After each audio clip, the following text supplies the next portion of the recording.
आज का जो बहुत ही महत्वपूर्ण मुद्दे पे मुझे बात करने के लिए मैं आपके समक्ष प्रस्तुत हूँ। अक्सर ये बिल्कुल एक तरह से आप देखेंगे तो बिल्कुल ये मुद्दा इग्नोर है। मुस्लिम को एक हमेशा एक यूनिट मानी जाती है, एक इकाई मानी जाती है। और आपने देखा होगा अखबारों में इलेक्शन के टाइम पे जब जाति स्ट्रक्चर देखा होगा अखबार में, किसी विधानसभा क्षेत्र या लोकसभा क्षेत्र का आप जाति स्ट्रक्चर देखेंगे, यादव इतने परसेंट, जो है कुर्मी इतने परसेंट, ठाकुर इतने परसेंट, ब्राह्मण इतने परसेंट, राजपूत इतने परसेंट, फिर नीचे लिखा रहता है मुस्लिम इतने परसेंट। तो आप देखेंगे ऊपर से जातियों का जिक्र है और फिर आके एक धर्म विशेष का जिक्र हो जाता है। तो लोगों को लगता है कि सारे मुस्लिम एक है। एक बहुत बड़ा मिथक है इस देश के अंदर। और इस मिथक यूं ही नहीं है, ये पूरा ट्यूनिशन थ्योरी से लेके मुस्लिम लीग से लेके मुस्लिम पर्सनल लॉ बोर्ड या अशराफ का एक चरित्र रहा है, उसने इस चीज को ढक के छुपा के रखा हुआ है। तो जबकि आप एक तरफ जाति की बात कर रहे हैं तो दूसरी तरफ भी आप दलित पिछड़े आदिवासी हैं उनकी भी बात करें, लेकिन वो मुस्लिम नाम पे किया जाता है। मुस्लिम नाम का हमेशा एक फायदा अशराफ वर्ग को मिलता है।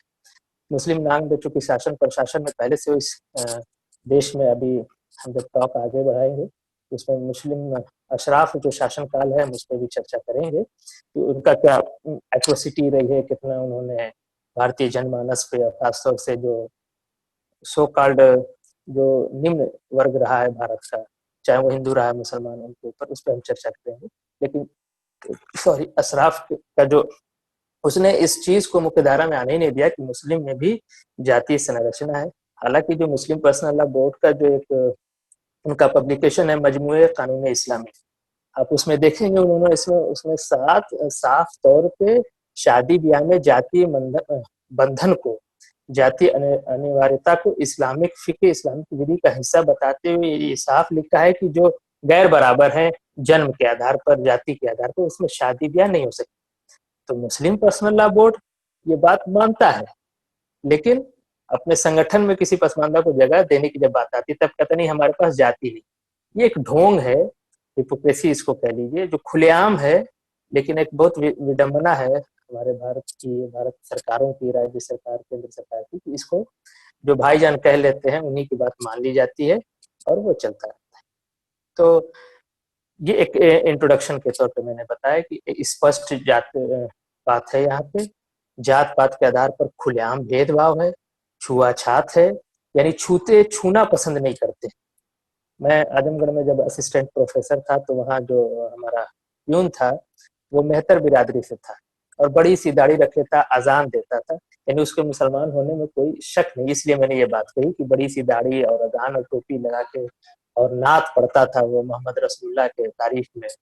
लेकिन वो एक बात बता रहे थे, अपने किसी खानदान का जिक्र कर रहे थे कि हमारे जो तय मस्जिद में लोटा होता था, पॉट होता था वजू करने के लिए, उसको छुआ तो वहां पे एक शेख बिरादरी के उन्होंने डांट दिया कि तुम्हारी हिम्मत कैसे हो गई भंगी मेहतर की, तुम मस्जिद के वजू करने का सामान छू सकते हो, जाओ घर से वजू बना के। तो वो लोग घर से अपना हाथ पैर धो के वजू बना के नमाज के लिए जाते, तो मस्जिद में पिछले सफ में खड़े रहते थे। और ये मैंने आंखों से देखा है। इस्लाम नाम है उस आदमी का, अभी भी वहाँ पे वो 4th ग्रेड कर्मचारी हैं। जुमे के दिन अजान दे के जब नमाज के लिए जब खड़े होते हैं तो तकबीर कही जाती है, वो भी अजान की तरह होता है, तो वो इमाम के पीछे खड़े होकर दी जाती है। तो वो बंदा तकबीर कहने के बाद पीछे लाइन में चला जाता है, जबकि नॉर्मली ये होता है कि जो तकबीर कहता है इमाम के पीछे, वो इमाम के पास ही खड़ा रहता है। हमने उनसे कहा कि आप ऐसा क्यों करते हैं? कहते नहीं, ये सब जिम्मेदार लोग हैं बाबू, एतराज करते हैं, क्या जरूरत है अपना। तो ये एकदम आम तौर से है। शहरों में, गांवों में, देहातों में मुस्लिम के किसी संस्था अल्पसंख्यक नाम से आप देख रहे हैं, वहां चले जाइए, आपको भेदभाव ये आराम तौर से दिखाई जाएगा। दूसरी चीज, एक तो अशराफ इस बात को कंसीडर नहीं करता है, और जब कंसीडर करता है तो सीधा उनके पास एक हिंदू बना के उन्होंने रखा है। हर बुराई का, हर मुस्लिम समाज में जो भी बुराई है उसका इल्जाम वो ब्राह्मणों पे, हिंदुओं पे लगा के अपना पीछा छुड़ा लेते हैं। तो वो कहते हैं अरे नहीं, कास्टिज्म हमारे पास है ये, लेकिन हमारे इस्लाम धर्म में नहीं है, समाज में है, और ये भी देखा देखी आ गया है, हिंदुओं की वजह से आ गया है, ये ब्राह्मणवाद है हमारे अंदर, इस्लाम में ऐसा कुछ नहीं है।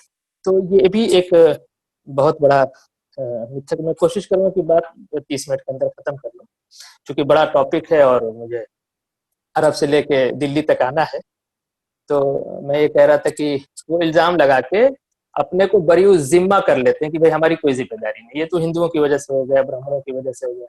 लेकिन आप देखेंगे इस्लामिक फिक्ह जो है, जुरिस्प्रूडेंस की जो सबसे बड़ी किताब है इंडिया में जो प्रचलित है हिदाया, वो मिडिल ईस्ट में लिखी गई है, यानी जो है मध्य एशिया में लिखी गई है। और यहाँ और वो मैं समझता हूँ 700-800 साल पहले की लिखी हुई है। तो वहाँ का आलिम, वहाँ का अशराफ आलिम लिखता है जात पात ऊंच नीच, तो उसका इंडिया ब्राह्मणों से क्या लेना देना है। एक इल्जाम ये और लगाते हैं पसमानदा पे, कहते हैं कि पसमानदा जो है ये कन्वर्टेड मुस्लिम है, अशराफ ये कहता है, और ये हिंदुओं से कन्वर्ट हुए हैं, मेहतर से, भंगी से, धोबी से, कोरी से और यादव से। तो जो भी पिछड़ा वर्ग है, जो भारतीय सामाजिक न्याय की परिकल्पना में जो दलित वर्ग है, ये उनसे कन्वर्टेड है। तो ये चूंकि इनका पुराना धर्म हिंदू था, तो इसलिए हिंदू धर्म की बुराई अपने साथ इस्लाम में लेके आए। देखिए सारा सिस्टम उसने बनाया है और इल्जाम उसका जातिवाद का हमारे ऊपर लगा देता है। तो पसमानदा महाज के उत्तर प्रदेश के प्रभारी नूरुल्लाह रिया मोमिन ने इसके इसके जवाब में एक आर्टिकल लिखा है। तो उस आर्टिकल में लिखते हैं कि जो आदमी जिस चीज से पीड़ित होता है उस चीज से वो छुटकारा चाहता है। अगर जातिवाद हिंदू समाज की बुराई थी और उसको भागने के लिए वो कन्वर्ट होके जब इधर भाग रहा है इस्लाम में या क्रिश्चियनिटी में, किसी धर्म में, तो जाहिर सी बात वो उसको लेके नहीं आएगा। तो वो आर्टिकल भी बहुत इंटरेस्टेड है, पढ़ने लायक है।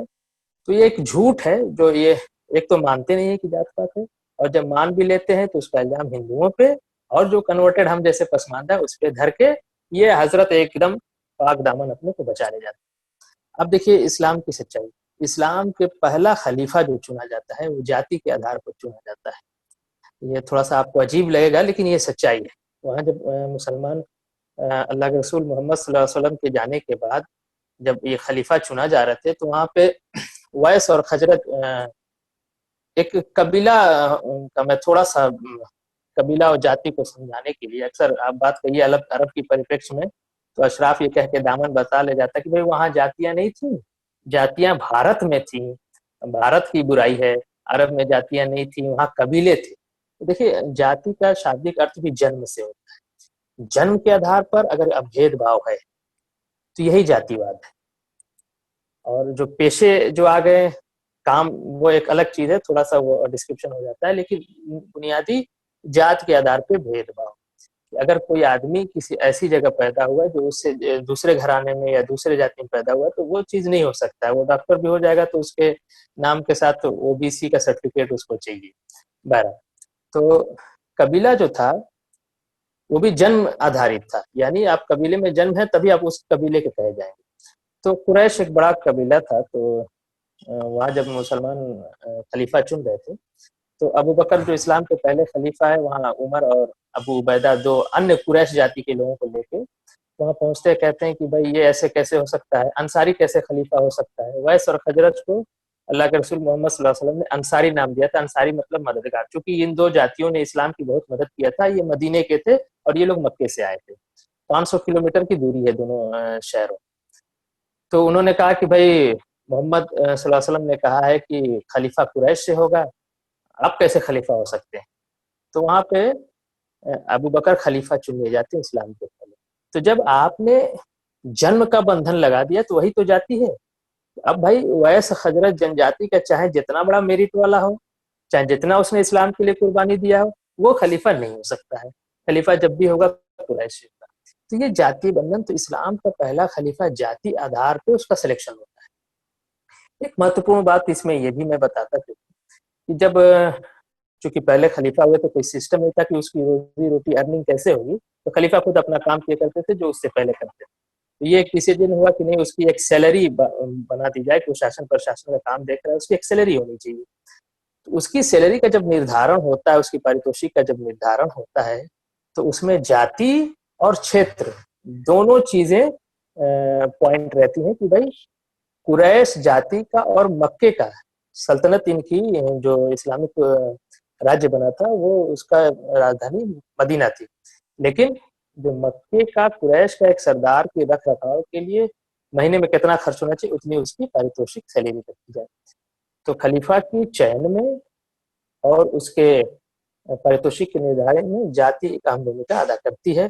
और ये कहते हैं कि जाति ब्राह्मणों से देख के आई है, ये कहते हैं कि जाति भारतीय चीज की है।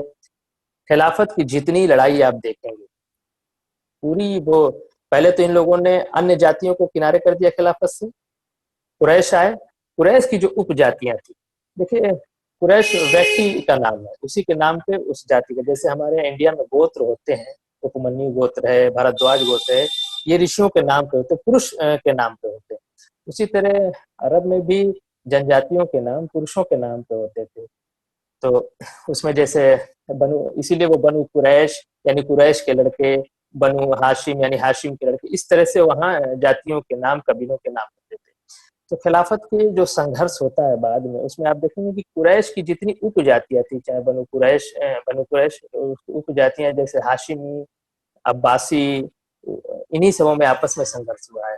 और जिस जाति या जिस कुरैश की उपजाति का मोहम्मद सल्लल्लाहु अलैहि वसल्लम की वंशावली से जितनी ज्यादा निकटता थी, यानी उनकी जो वंशावली चली आ रही उससे वंश वृक्ष के हिसाब से, जिसको ये नसब कहते हैं, वो जितने ही ज्यादा मोहम्मद सल्लल्लाहु अलैहि वसल्लम से करीब होगा, उसकी खिलाफत पे दावा उतना ही मजबूत होता है। यही तो जात पात है, नस्ल परस्ती है। तो पूरी, इसीलिए जब लोगों ने देखा कि यार ये कुरैश को लोग बहुत ज्यादा लड़ रहे हैं खिलाफत के लिए, तो एक गिरोह अरबों के अंदर एक ऐसा उठा जिसने इसका इनकार कर दिया कि नहीं, खलीफा कुरैश नहीं होगा, नॉन कुरैश को खलीफा बना। तो लेकिन अशराफ लाबी इतनी मजबूत थी कि उस फिरका कह लीजिए या मसलक कह लीजिए, फिरका जनरली आमतौर से कहा जाता है, उसको खारजी कहा जाता है। इस्लामिक इतिहास पढ़ेंगे तो खारजियों ने इनकार कर दिया कुरैश जाति से, क्योंकि कुरैश आपस में मारपीट कर रहे हैं और मुसलमानों का कत्लेआम हो रहा है।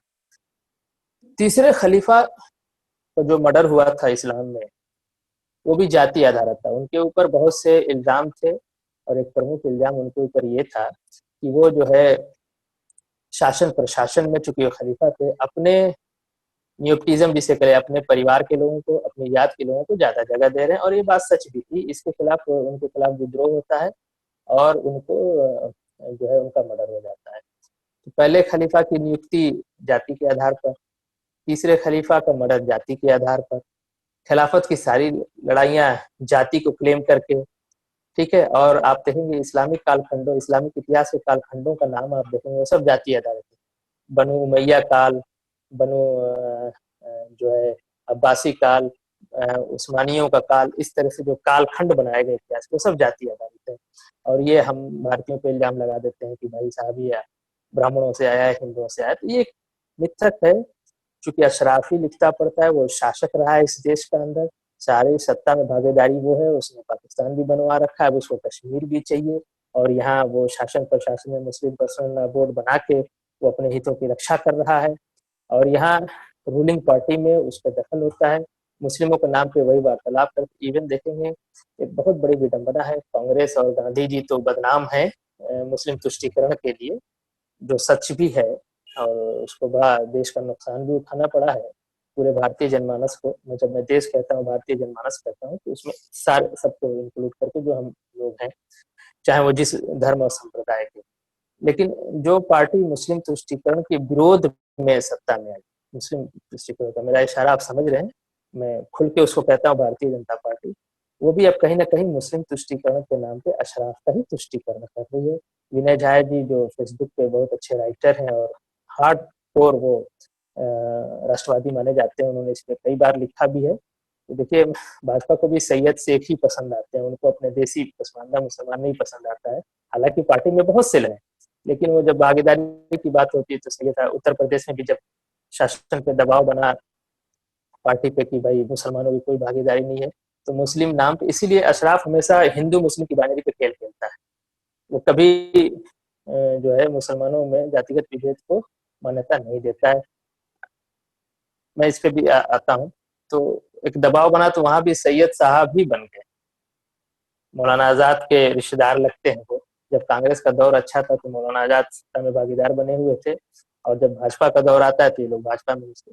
तो ये एक तरह से खुलेआम तौर से जातिगत भेदभाव है शासन प्रशासन में। चूंकि अशराफ हर जगह है, गवर्नमेंट से वो नेगोशिएट करता है, तो वो हमारा हक खा लेता है। वो हमारा यूज कब करता है, वो हमें मुसलमान बना के क्यों रखा है, ताकि भीड़ दिखा सके, हमारी फटी टोपियां दिखा सके, मदरसे के बच्चों में जिसमें पसमानदा ज़्यादा पढ़ते। जब मदरसे में पढ़ने से शासन प्रशासन में हिस्सेदारी मिलती थी, तो उस वक़्त इन लोगों ने हमें मदरसा में पढ़ने नहीं दिया पसमानदा को। और जब मदरसे में पढ़ने का कोई फ़ायदा नहीं है, तो 2000 के मौलवी तैयार करने के लिए हमारे बच्चों को मदरसे में ले जाके पढ़ाते हैं, भीड़ लगाते हैं। हम चूँकि गरीब भी हैं, कमज़ोर भी हैं, एजुकेशन है नहीं, तो लोगों को लगता है कि चलो भाई मदरसे में एजुकेटेड हो जाए। तो वो सरकार को भीड़ दिखाने के लिए, इलेक्शन में वोट लेने के लिए और कहीं भी धरना प्रदर्शन करने के लिए आप देखेंगे ज़्यादातर पसमानदा भी आता है। उसको एक भीड़ दिखाने के लिए, अब ये क्योंकि अशराफ कहेंगे तो सिर्फ 2 करोड़ रह जाएंगे। अब ये जब मुसलमान कहते हैं तो 15-20 करोड़ हो जाते हैं। आप समझ 90% देसी मुसलमान है जो किन्हीं कारणों से कालांतर में जो है अपना धर्म परिवर्तन करता है। देखिए धर्म परिवर्तन की भी एक अलग से इस पे आप डिबेट किया जा सकता है। मैं एक बात बस कहता चलूँ कि जो पसमानदा ने जो धर्म परिवर्तन किया, इस्लाम धर्म में आया, वो धर्म पढ़ के नहीं आया, इस्लाम के मसावात से इम्प्रेस होके नहीं आया। वो आज भी हम जैसे, मैं प्रोफेशन से डॉक्टर हूँ मैं, आज भी हमको मदरसे का जो सिस्टम है, एजुकेशन सिस्टम, कुरान ऐसे पढ़ाते हैं कि सिर्फ आपको पढ़ना आ जाए, अर्थ ना समझ में आए। देखिए अंग्रेजों ने 150 साल में अंग्रेजी हमको ऐसे पढ़ा दिया है कि बच्चा बच्चा भारत का अंग्रेजी जानता है। अगर वो अंग्रेजी बोल ना पाए तो अंग्रेजी समझ लेता है, लिखा पढ़ लेता है, ठीक है।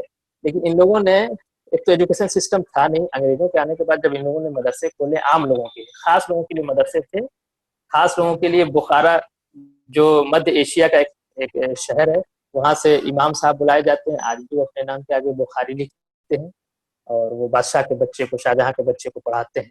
अगर शाहजहां को ये पता होता, मैं अक्सर इस बात को कहता हूँ कि ये बादशाहत खत्म हो जाएगी, इमामत रह जाएगी, तो वो खुद ही इमाम बन गया होता, उनको इमाम ना बनाया होता। क्योंकि देखिए दिल्ली की जामा मस्जिद के इमाम का जो एक औरा है, उनका जो गवर्नमेंट की तरफ से उनके ऊपर जो खर्चे आते हैं, उसमें मैं समझता हूँ कि पसमानदा के लिए बहुत बड़े-बड़े स्कूल कॉलेज खोले जा सकते हैं। लेकिन एक अजीब विडंबना है भारतीय समाज में, भारतीय जनमानस में, भारतीय सरकारों द्वारा मुस्लिम तुष्टिकरण का, जिसका सीधा नुकसान पसमानदा उठाता है। 100% नुकसान मुस्लिम तुष्टिकरण का हम उठाते हैं, क्योंकि मुस्लिम तुष्टिकरण के नाम पे अशराफ तुष्टिकरण होता है। जब अशराफ का तुष्टिकरण हो जाता है तो वंचित समाज को कौन पूछता है। दूसरी जो है, जो एक महान मुद्दा था कि जो है एक कुफू का सिद्धांत था, जाति देखेंगे इस्लामिक फिक्र में, कुरान में तो कोई ऐसी आयत नहीं है जिसको आप कह सके कि ये जाति को प्रमोट करता है, जाति को सपोर्ट करता है। लेकिन एक अजीब विडंबना है कि जो कुरान की वो आयत आयत कहते हैं कुरान की एक लाइन को, वर्ष को, चूंकि वो पोएम में लिखी गई है। अक्सर धार्मिक किताबें आपको पोएम में मिलेंगी, पद में मिलेंगी, गद्य में नहीं होती हैं। आप वेद भी देखेंगे तो वेद भी जो है, ताकि एक सिस्टम रहा है ईश्वरीय किताबों के साथ। तो उसमें एक आयत है कि ये जातियां जो है ईश्वर ने बनाए हैं पहचान के। तो अशराफ और उस पर भेदभाव नहीं है। ईश्वर के नजदीक वो सबसे अच्छा व्यक्ति है जो धर्मपरायण है, जो धार्मिक है। तो अशराफ वहां जब उसकी व्याख्या करता है, तो एक बड़ी विडंबना है कि जो कुरान की आयतें जो जातिवाद के विरोध में, अशराफ जब इसकी व्याख्या करता है तो उसी में जातिवाद घुसा देता है कि देखो कुरान में लिखा है कि जातियां पहचान के लिए, यानी जातियां खत्म नहीं हो सकती। ये बात कह के वो पूरा सामाजिक न्याय की परिकल्पना पे चोट पहुंचाता है। दूसरी चीज, अब आते हैं इस्लाम के जो प्रमुख स्रोत हैं, कुरान है, उसके बाद हदीस आता है और फिक्र की किताबें। फिक्र कहते हैं अरबी भाषा को जूरिस्प्रूडेंस के विधि को। तो हदीसें भी आपको 2 तरह की मिलेंगी। एक हदीसें स्पष्ट जातिवाद के विरोध में मिलेंगी, जो मोहम्मद सल्लल्लाहु अलैहि वसल्लम के कथन को, क्रियाकलाप को हदीस कहते हैं। ज्यादातर उनको कथन को हदीस कहते हैं। और कुछ हदीसें आपको जातिवाद के पक्ष में मिलेंगी, यानी बिल्कुल रात और दिन की तरह, एक ही आदमी के कथन रात दिन की तरह आमने सामने। तो अशराफ जब आपसे बात करता है, भारतीय जनमानस से, मैं खुल के कहता, हिंदुओं से जब बात करता है तो कहता है कि नहीं, हमारे यहाँ ऊंच नीच नहीं है, देखिए कुरान में तो ये लिखा है। उसकी व्याख्या नहीं बताएगा कि हमने ये व्याख्या कर रखा है, हदीस में देखिए ये लिखा है कि जात पात नहीं। हमारे पास जब आता है तो कहता है देखो कुरैश ही खलीफा होगा, ये अल्लाह के रसूल कह के गए हैं, ये देखो ये लिखा हुआ है, इसलिए सदर मैं बनूंगा, नेतृत्व मैं करूंगा, तुम सिर्फ फूड सोल्जर बने रहो, नारे तकबीर लगाते रहो, पुलिस की लाठी खाते रहो, इस्लाम नामक कौम के लिए कुर्बानी देते रहो और हर कौम के लिए सत्ता ये भोगते रहेंगे। दूसरा, इस्लामिक फिक्र में खिलाफत से लेके मैंने खलीफा कौन होगा और शादी ब्याह तक आप चले आइए, सब में जाति संरचना को प्रमुखता दी गई है कि जाति आधारित भेदभाव। और ये बताए देखिए अशराफ, अरजाल और अजलाफ का 3 कैटेगरी इस्लामिक फिक्र में है। अशराफ कहते हैं, बहुवचन है शरीफ का। शरीफ जो शब्द है, शरीफ उच्च के माने में होते हैं। आमतौर से हम शरीफ अच्छे के माने में यूज करते हैं, लेकिन उच्च के मामले में।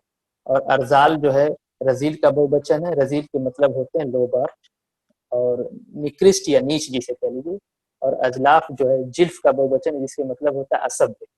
तो ये बाकी लोगों को, भाई अगर आप मुसलमानों को कैटेगराइजेशन भी कह रहे हैं तो कम से कम नाम तो अच्छा रख दीजिए भाई साहब। नाम अच्छा रखने में क्या जाता है। बहरहाल एक जमाने में पसमानदा को ये नाम भी अल्लाह मोहम्मद, नाम भी अब्दुल रहमान, अब्दुल रहीम नाम नहीं रखने देते थे। इसलिए देखेंगे कि पसमानदा का नाम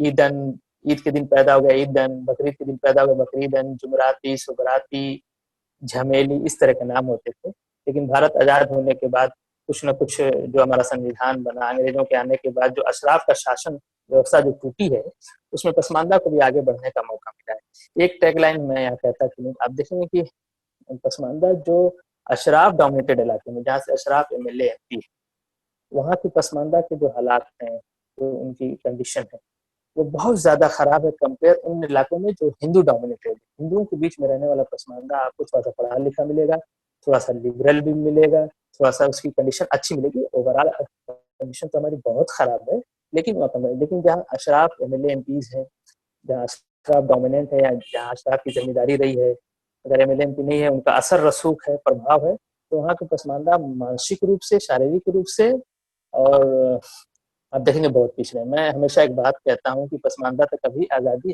पहुंची नहीं है।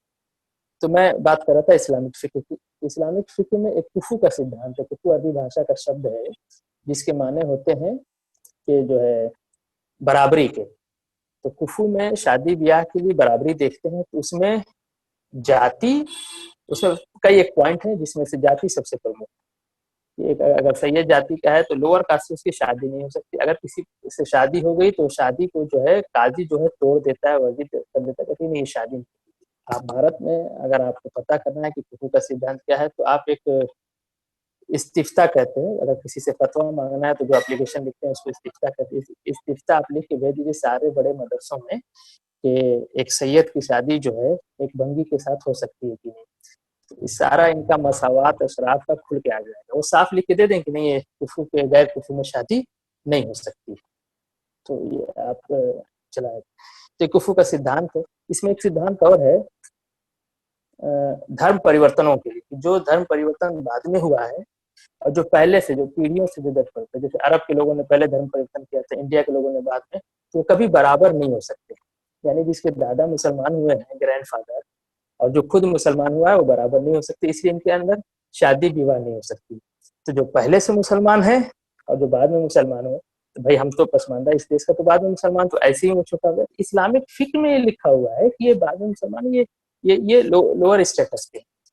तो 2 बड़े जहेज थे जिसका खामियाजा पसमानदा मुसलमान भुगतता है। एक तो जातीय बंधन और दूसरा जो है ये नया मुसलमान पुराना मुसलमान का जो भेद है। यानी अगर जो 4 पीढ़ी पहले मुसलमान हुआ है वो बड़ा मुसलमान है, जो अभी कन्वर्ट हो रहा है वो पुराना मुसलमान। इसलिए ये सीधा सा सीधा अरबों की जातीय अस्मिता, उनके बड़प्पन को बनाए रखने के लिए। और ये इंडिया में ये सब किताबें नहीं लिखी गई, ये सब अरब में किताबें लिखी गई और आज के 1000 साल पहले ये सब किताबें लिखी गई। तो वहाँ ये सब बात लिखी गई। अरबों का एक नॉन अरब के लिए वो अजमी का शब्द यूज करते हैं। अजमी जो है अरबी के बराबर नहीं हो सकता। अजमी का शाब्दिक अर्थ गूंगे के होता है, क्योंकि अरब ये मानते थे कि बोलने की कला उन्हीं के पास है, बाकी पूरी दुनिया के लोग गूंगे हैं।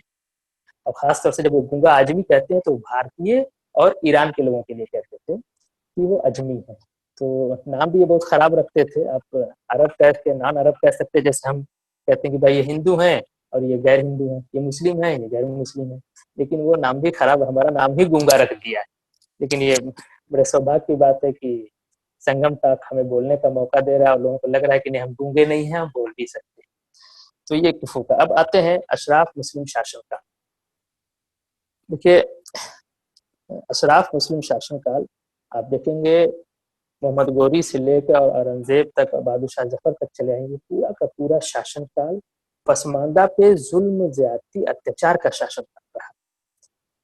अल्तमस जो है बलबन ये कहता था कि मैं जब नीच जाति के मुसलमानों को देखता हूँ, उसका कहना है मतलब भारतीय मुसलमान, तो उसमें साफ लिखा हुआ बद असल शब्द है। बद का मतलब बुरा, असल का मतलब मूल, जड़, इसकी जड़ बुरी है, यानी जाति के हिसाब से। हमारी जड़ तो भाई हम भारतीय हैं।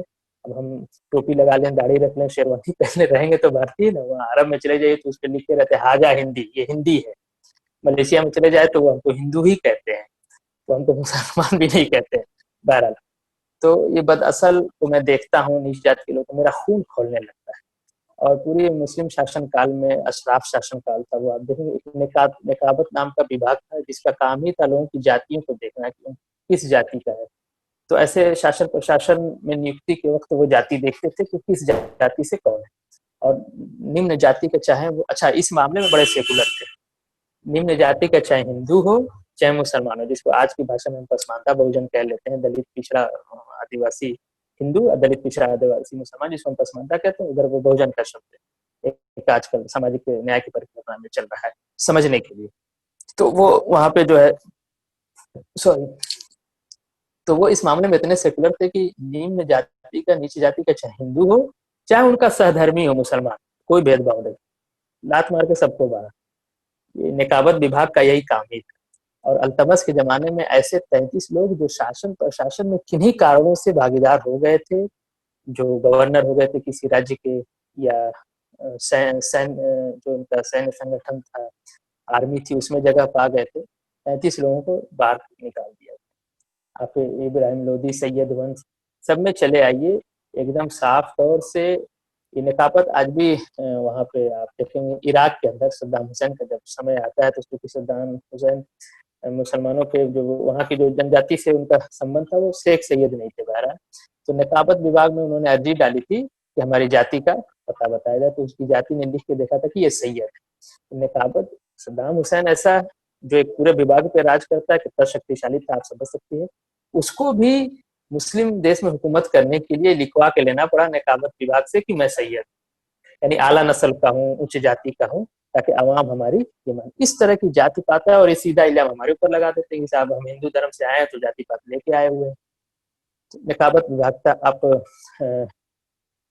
ये अकबर बादशाह बहुत सेकुलर लिबरल माना जाता है, लेकिन वो पसमानदा का ऑपरेशन था, बड़ा अत्याचारी था हमारे लिए। उसने ये जियो निकाला था कि मछुआरे और कसाई, जो बूचर कह लीजिए, जो मीट वगैरह का कारोबार करते, इनको जो है बस्ती से बाहर बसा जाए, जियो था ये फरमान।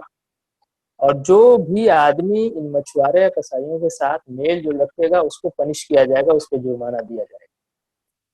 ये इनका सेकुलर, इनका लिबरल, जिसको अशराफ इतिहासकार इब्राहिम में वो इरफान हबीब से लेके जो बड़प्पन जो लिखते हैं, औरंगजेब का जो ये और फैला के रखा हुआ है, मैं औरंगजेब पे भी आता हूँ। तो ये अकबर बादशाह था। आईन अकबरी में साफ लिखा है कि अगर कोई उच्च जाति का, अगर कोई नीच जाति का व्यक्ति, यानी पसमानदा या बहुजन, किसी उच्च वर्ग को गाली देता है, अपशब्द कहता है, तो उसके 12.5 दिरहम जुर्माना लगेगा। लेकिन दो इक्वल स्टेटस के लोग, अगर एक बराबर की जाति के लोग गाली देते हैं तो उसका आधा लगेगा। लेकिन कोई अगर अपर क्लास, उच्च जाति का व्यक्ति निम्न जाति के व्यक्ति को गाली देता है तो उसका 1/4 हो जाएगा। यानी सजाए भी जाति आधारित की, और कहते हैं कि हमारे पास जाति नहीं है। औरंगजेब की बात कर लीजिए कि साहब बहुत सेकुलर थे, बहुत फकीर थे, जो कुरान लिख के अपना चलाते थे और ताज नहीं पहनते थे, फटी हुई पगड़ी बांधते थे।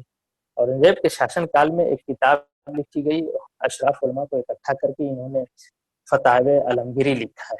फतावे आलमगीरी में साफ तौर से लिखा है, कुफरी का सिद्धांत लिखा है, जाति ऊंच नीच लिखा है कि भारतीय जो कन्वर्टेड मुस्लिम हैं, जिनको हम आज पसमानदा कहते हैं, उनके साथ उनसे मेल जोल शादी ब्याह के लिए मना किया गया। ये औरंगजेब रहमतुल्लाह अलैह कहे जाते हैं। तो एक औरंगजेब। अब सबसे आखिरी बादशाह, मुगल बादशाह की आप बात कर लीजिए, बहादुर शाह जफर, जिसकी कोई हैसियत नहीं थी, अंग्रेजों के कठपुतली थे, इनकी क्या हैसियत थी, भारतीय इतिहास पढ़ने वाले जानते। लेकिन इन्होंने भी जब 57 के गदर में इनको जब जरूरत पड़ी, इन्होंने सैयद हामिद जो इनके खास थे, नवाब साहब उनसे कहा कि भाई 500 आदमी की स्पेशल फोर्स बनाओ और उसमें याद रखना शेख सैयद के पठानों के अलावा किसी को मत लेना, ये रजील कमीन को न लेना। तो आर्मी भी आप बना रहे हो तो उसमें पसमानदा की भागीदारी उस हालत में जब आपकी कोई पोजीशन कोई हैसियत नहीं। तो देखेंगे बलबन इल्तुतमिश से लेके सल्तनत काल से लेके खिलजी वंश, लोधी वंश, मुगलों तक आप चले आइए तो पूरा का पूरा ये शासनकाल पसमानदा पे एट्रोसिटीज और अत्याचार से भरा पड़ा है। और ये रिटर्न में है, लिख के इन्होंने कानून ऐसा बनाया। एक बादशाह, अशराफ बादशाह का मैं यहाँ पे जिक्र करना चाहूंगा, मोहम्मद बिन तुगलक का। मोहम्मद बिन तुगलक असल में जब वो शासक बनता है तो अपना नाम मोहम्मद रख के बनता है। जैसे औरंगजेब जब राजा बनता है तो अपना नाम औरंगजेब रखता है, उसका नाम आलमगीर है, इसीलिए उस किताब का नाम फतावे आलमगीरी है। तो तुगलक का नाम जो था मशहूर तुगलक से, लेकिन उसका नाम जौना था, जो एकदम हिंदू नाम है जौना। उसी के नाम पे जौनपुर है हमारे यहाँ उत्तर प्रदेश में। आप देखेंगे कि जौनपुर राजा जौना के नाम पे है, मोहम्मद बिन तुगलक। और मोहम्मद बिन तुगलक के पिता ने इसका विरोध किया था कि शासन प्रशासन में जाति बंधन नहीं होगी, नीच जाति का हो या उच्च जाति का इससे मतलब नहीं, अगर ये योग्य है तो उसको भागीदारी दी जाएगी। लेकिन आप देखेंगे कि अशराफ को पसंद नहीं आया और गयासुद्दीन तुगलक जो मोहम्मद बिन तुगलक का बाप था, और वो एक ओबीसी, उसकी माँ ओबीसी, हिंदू ओबीसी थी उसकी माँ गयासुद्दीन तुगलक की। तो जब उसने ये काम शुरू किया तो उस वक्त के अशराफ उलमा, अशराफ जो है राजा नवाब उस वक्त के जो थे शासन प्रशासन में अशराफ, उन्होंने इसकी बड़ी मुखालफत की। और जब वो खेमे में बैठे हुए था तो अपने बच्चे के साथ, वो खेमा किसी वजह से गिर जाता है, तो उसके बारे में इतिहासकार लिखते हैं कि ये भी एक कांस्पिरेसी करके उसको मारने की कोशिश थी। दूसरा, मोहम्मद बिन तुगलक चूंकि बहुत बलवान भी था और बहुत काबिल भी था, उस पर नहीं चला, उसके बारे में भी उसका भी मर्डर जो है जहर देके उसको किया गया था उसके भाई के साथ मिलकर, क्योंकि अशराफ उलमा को ये पसंद नहीं था। 3-4 पॉइंट मैंने नीचे किया कि मोहम्मद बिन तुगलक को अशराफ, देखिए उस वक्त हिस्ट्री कौन लिखता था, सैयद ज़ियाउद्दीन बर्नी हिस्ट्री लिखते थे। सैयद ज़ियाउद्दीन बर्नी ने न सिर्फ भारतीय हिंदुओं के बारे में, भारतीय मुसलमानों के बारे में, जिसको हम पसमानदा कहते हैं, बहुत गंदी गंदी उल्टी सीधी बातें लिखी हैं अरबी भाषा के अंदर। इसके डिटेल के लिए अगर आपको चाहिए तो मसूद आलम फलाई ने, प्रोफेसर मसूद आलम फलाई जो आलिम भी हैं, उन्होंने एक किताब लिखा है हिंदुस्तान में जात पात और मुसलमान, उसमें आपको डिटेल इसका मिल जाएगा। लेकिन मैं थोड़ी सी तुगलक, चूंकि वो भी अशराफ बादशाह था, लेकिन उसने बहुजन पसमानदा को, अगर कहेंगे कि जो हिंदू के पिछड़े थे, दलित थे, जो मुसलमानों में, उनको शासन प्रशासन में भागीदारी दिया। और भागीदारी इस तरह से दिया कि बाबू नाम का एक बुनकर था, उसको उसने अपने बराबर का पद दिया था। और नजबा जो एक मिरासी था, ढोल ताशा बजाने वाली जो जाति होती है, उसको उसने 3 बड़े राज्यों में जो है, 3 बड़े राज्यों का ये जो है आप जो है गुजरात, मुल्तान और बदायूं के बड़े राज्यों का उसने गवर्नर बनाया था। और बहुत से जो नीच जाति के या तथाकथित नीच जाति के जो हिंदू थे, जैसे किशन बजरान इंद्री का एक नाम आता है, मैंने नोट कर रखा है, पीरा माली है, साइराज है, धारा, रतन, ये सब नाम आते हैं। पसमानदा में लद्दा का, नजबा का, मनका का नाम आता है, बाबू का नाम आता है, जो तथाकथित लोअर कास्ट के थे। इनको बड़े पैमाने पे इसने शासन प्रशासन में भागीदारी दिया, जिसको उस वक्त के अशराफ वर्ग को ये गवारा नहीं हुई कि ये तो पूरा सोशल सिस्टम हमारा गड़बड़ कर रहा है। दूसरा, वो चूंकि खुद इस्लामिक विद्वान था, तो अशराफ के जो इस्लाम की जमी जमाई व्याख्या थी, उस पर वो बहस करता था, उस पर उंगली उठाता था और उसको गलत कहता था कि नहीं ये ऐसे नहीं है, इस्लाम का गया था। तो अशराफ उलमा को और अशराफ उस वक्त लोगों को ये बात पसंद नहीं आई कि इस्लामिक व्याख्या पे उंगली उठाए। वो चाहता था कि जो हमने इस्लाम की व्याख्या की वही उसको मान। लेकिन तुगलक के साथ ऐसा नहीं था। मैं उसको राजा जौना कहना ज्यादा पसंद करता हूँ। और वो चूंकि हाफिज कुरान था, कुरान पूरा उसे कंठस्थ था। हिदाया इस किताब का जिक्र किया, उसके बहुत सी चीजें उसे जबानी याद थे। और अपने व्यक्तिगत सभाओं में वो इस्लामिक विद्वानों के साथ साथ हिंदू विद्वानों को, जैन विद्वानों को भी वो अपने जो उसका व्यक्तिगत एक सभा होती थी, डेली होती थी, उसमें जगह देता था। और वो भारतीय सभ्यता संस्कृति से बड़ा इम्प्रेस था। और जो 30 त्योहार होते थे भारतीयों के, उसमें वो खुल के पार्टिसिपेट करता था। ये सब बड़े कारण हैं जो उसको पागल, और उसको उसके फरमान पे भी मैं आऊंगा। दूसरा, वो जैन धर्म, वो होली मनाने वाला भारत का पहला मुसलमान शासक रहा है जो खुल के होली मनाता था। लेकिन आप देखेंगे कि सेकुलरिज्म इसकी बात होती तो अकबर ही का जिक्र होता है, तो पूरा इतिहास ही मिटा दिया गया। और दूसरी चीज, वो सजा देने में उसने, वो पहला अशराफ बादशाह है जिसने सैयद को भी फांसी की सजा दिया, शेख को भी फांसी की सजा दिया, सूफियों को भी फांसी की सजा दी। वो सूफीज्म के बहुत खिलाफ था, तो सूफियों को पसंद नहीं करता था। हालांकि कुछ सूफी और प्राचीन को उसने अपने शासन प्रशासन में भागीदारी भी दी थी, लेकिन सजा के मामले में उसके पास कोई भेदभाव नहीं था। उससे पहले सैयद को मौत की सजा नहीं होती थी, पूरे मुगल अहद में मौत की सजा नहीं होती थी। ये जब अंग्रेज आए हैं, भारत आजाद हुई है, तो अब सैयद भी अगर मर्डर करेंगे तो फांसी की सजा हो जाएगी। लेकिन एक बड़ा कारण था कि वो सूफियों को उस तरह से नहीं करता था, काजियों को, अशराफ उलमा को, इसलिए ये उसके खिलाफ इन लोगों ने फतवा भी दिया था कि मोहम्मद बिन तुगलक के खिलाफ, उस राज्य के खिलाफ राजद्रोह करना जायज है। जायज भारतीय इस्लामिक फिक्र का लफ्ज है, जिसका मतलब है कि अलाउ है, आप कर सकते हैं। तो ये 3-4 बड़े, एक तो बहुजन पसमानदा को शासन में भागीदार देना बहुत ऊंचे लेवल तक, दूसरा वो सैयद और अन्य अशराफ काजियों को मौत की सजा देना, और दूसरा उसको मुनकिर हदीस भी कहते थे कि वो इस्लामिक व्याख्या पे सवाल उठाता है, इस्लामिक व्याख्या पे। और उसका जो 2 बड़े नाम, जैन धर्म से बहुत ज्यादा वो इम्प्रेस था, और जैन धर्म के साधुओं को मठ के लिए उसने एक शाही फरमान निकाला था। और एक बार उसने जो है 2 बड़े जैन, राजा शेखरा और जिना प्रभा जैन मुनि थे, जिनको उसने सरकारी संरक्षण दे रखा था। और अपनी बहस में जब वो किसी जैन मुनि से बहुत इम्प्रेस हो जाता था, तो उसको बहुत उपहार देता था। और एक जगह लिखा है कि 1000 गाय उसने राजा शेखरा को, ये जो जैन मुनि थे उनको 1000 गाय दिए। उसने शाही फरमान साधुओं के मठ बनाने के लिए और गौशाला खोलने के लिए दिया, जिसको तुगलकी फरमान कहते हैं। देखिए, तुगलक के फरमान को बहुत बदनाम किया गया, उसको पागल कहा गया। भाई, पागल आदमी ही सारे नीच जाति को भागीदारी देता है, क्योंकि ये माना जाता था कि अशराफ अगर सही है, अकल वाला है, तो किसी लोअर कास्ट को भागीदारी नहीं दे सकता है, इसलिए उसको पागल कहा गया है। इसलिए उसके फरमान को बदनाम किया गया तुगलक। आज भी देखिए, किसी खराब चीज को, किसी सरकार के आदेश को जो पब्लिक को खराब लगता है, तो कहती है भाई तुगलकी फरमान है। जबकि तुगलक का फरमान ये था कि जो है साधुओं के लिए मठ बने, और सरकारी उसका फरमान था, और गौशाला के लिए उसने देखा होगा। लेकिन ये बातें छुप जाती हैं, और उसकी वजह यही है कि इस तरह के लोगों की चर्चा करने पे सामाजिक न्याय, भारत में सामाजिक न्याय की परिकल्पना, जौना, राजा जौना, जिसको मोहम्मद बिन तुगलक, जिसके नाम पे जौनपुर है, जौना उसका बचपन का नाम था, और राजा बनने के उसने मोहम्मद बिन तुगलक नाम रखा था। भारतीय परिप्रेक्ष्य में देश आजाद, देखिए मुस्लिम लीग, द्विराज सिद्धांत एक बड़ा टॉपिक है, इस पर अलग से बहस हो सकती है। मैं शॉर्ट में उसको कहता हूँ कि भारत बंटवारे के बाद अलग अलग तरह के बन जाता है, तो कोई अशराफ के पास कोई ऐसी संस्था नहीं थी जिसपे जो है वो अपने गवर्नमेंट पे दबाव बना सके, अपना तुष्टिकरण बना सके। कांग्रेस में तो अशराफ थे। मौलाना आजाद का सबसे बड़ा कंट्रीब्यूशन यही है कि बंटवारे के बाद जितने मुस्लिम लीगी इस देश में बच गए थे, जो अशराफ थे, उनको कांग्रेस गांधी टोपी पहना पहना के कांग्रेस में घुसा के सत्ता शासन में भागीदार बनाया। ये मौलाना आजाद का सबसे बड़ा कंट्रीब्यूशन है। मेरा एक आर्टिकल है मौलाना आजाद का अशराफ चरित्र, वो आप जरूर पढ़िएगा। इस्लाम पे भी मैंने एक आर्टिकल लिखा है, इस्लामिक सत्ता सच के आईने में, जो मैंने बात कही उसको डिटेल में हमने उसको किया है। दूसरी चीज, तो वो तो तुष्टिकरण कांग्रेस में चल ही रहा था, लेकिन उसके बाद भी अशराफ को लग रहा था कि कोई हमारे पास मुस्लिम लीग की तरह एक संस्था होनी चाहिए।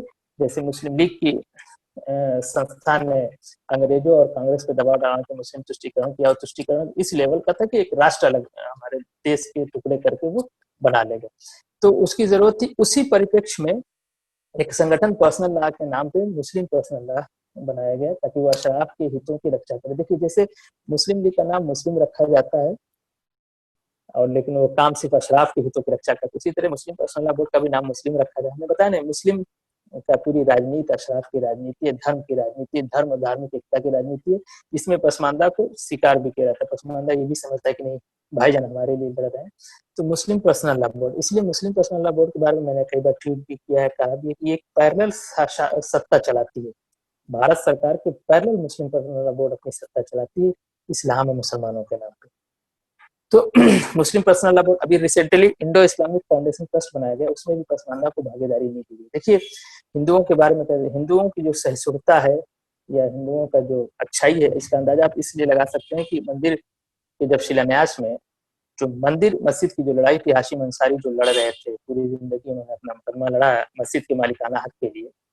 उनके बाद उनके बेटे इकबाल अंसारी इसको लेकर चल रहे थे। तो मंदिर के शिलान्यास में इकबाल अंसारी को बाकायदा न्योता दिया गया, एक अच्छी बात है वो हिंदू समाज की तरफ से।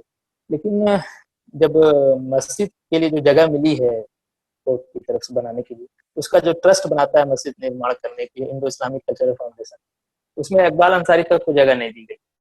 होता ये चाहिए कि समाज के सारे प्रतिनिधि को, पसमानदा को भी इसमें जगह दे, लेकिन उसमें सिर्फ विदेशी आक्रमणकारी अशराफ जो है उसमें जगह बनाए हुए।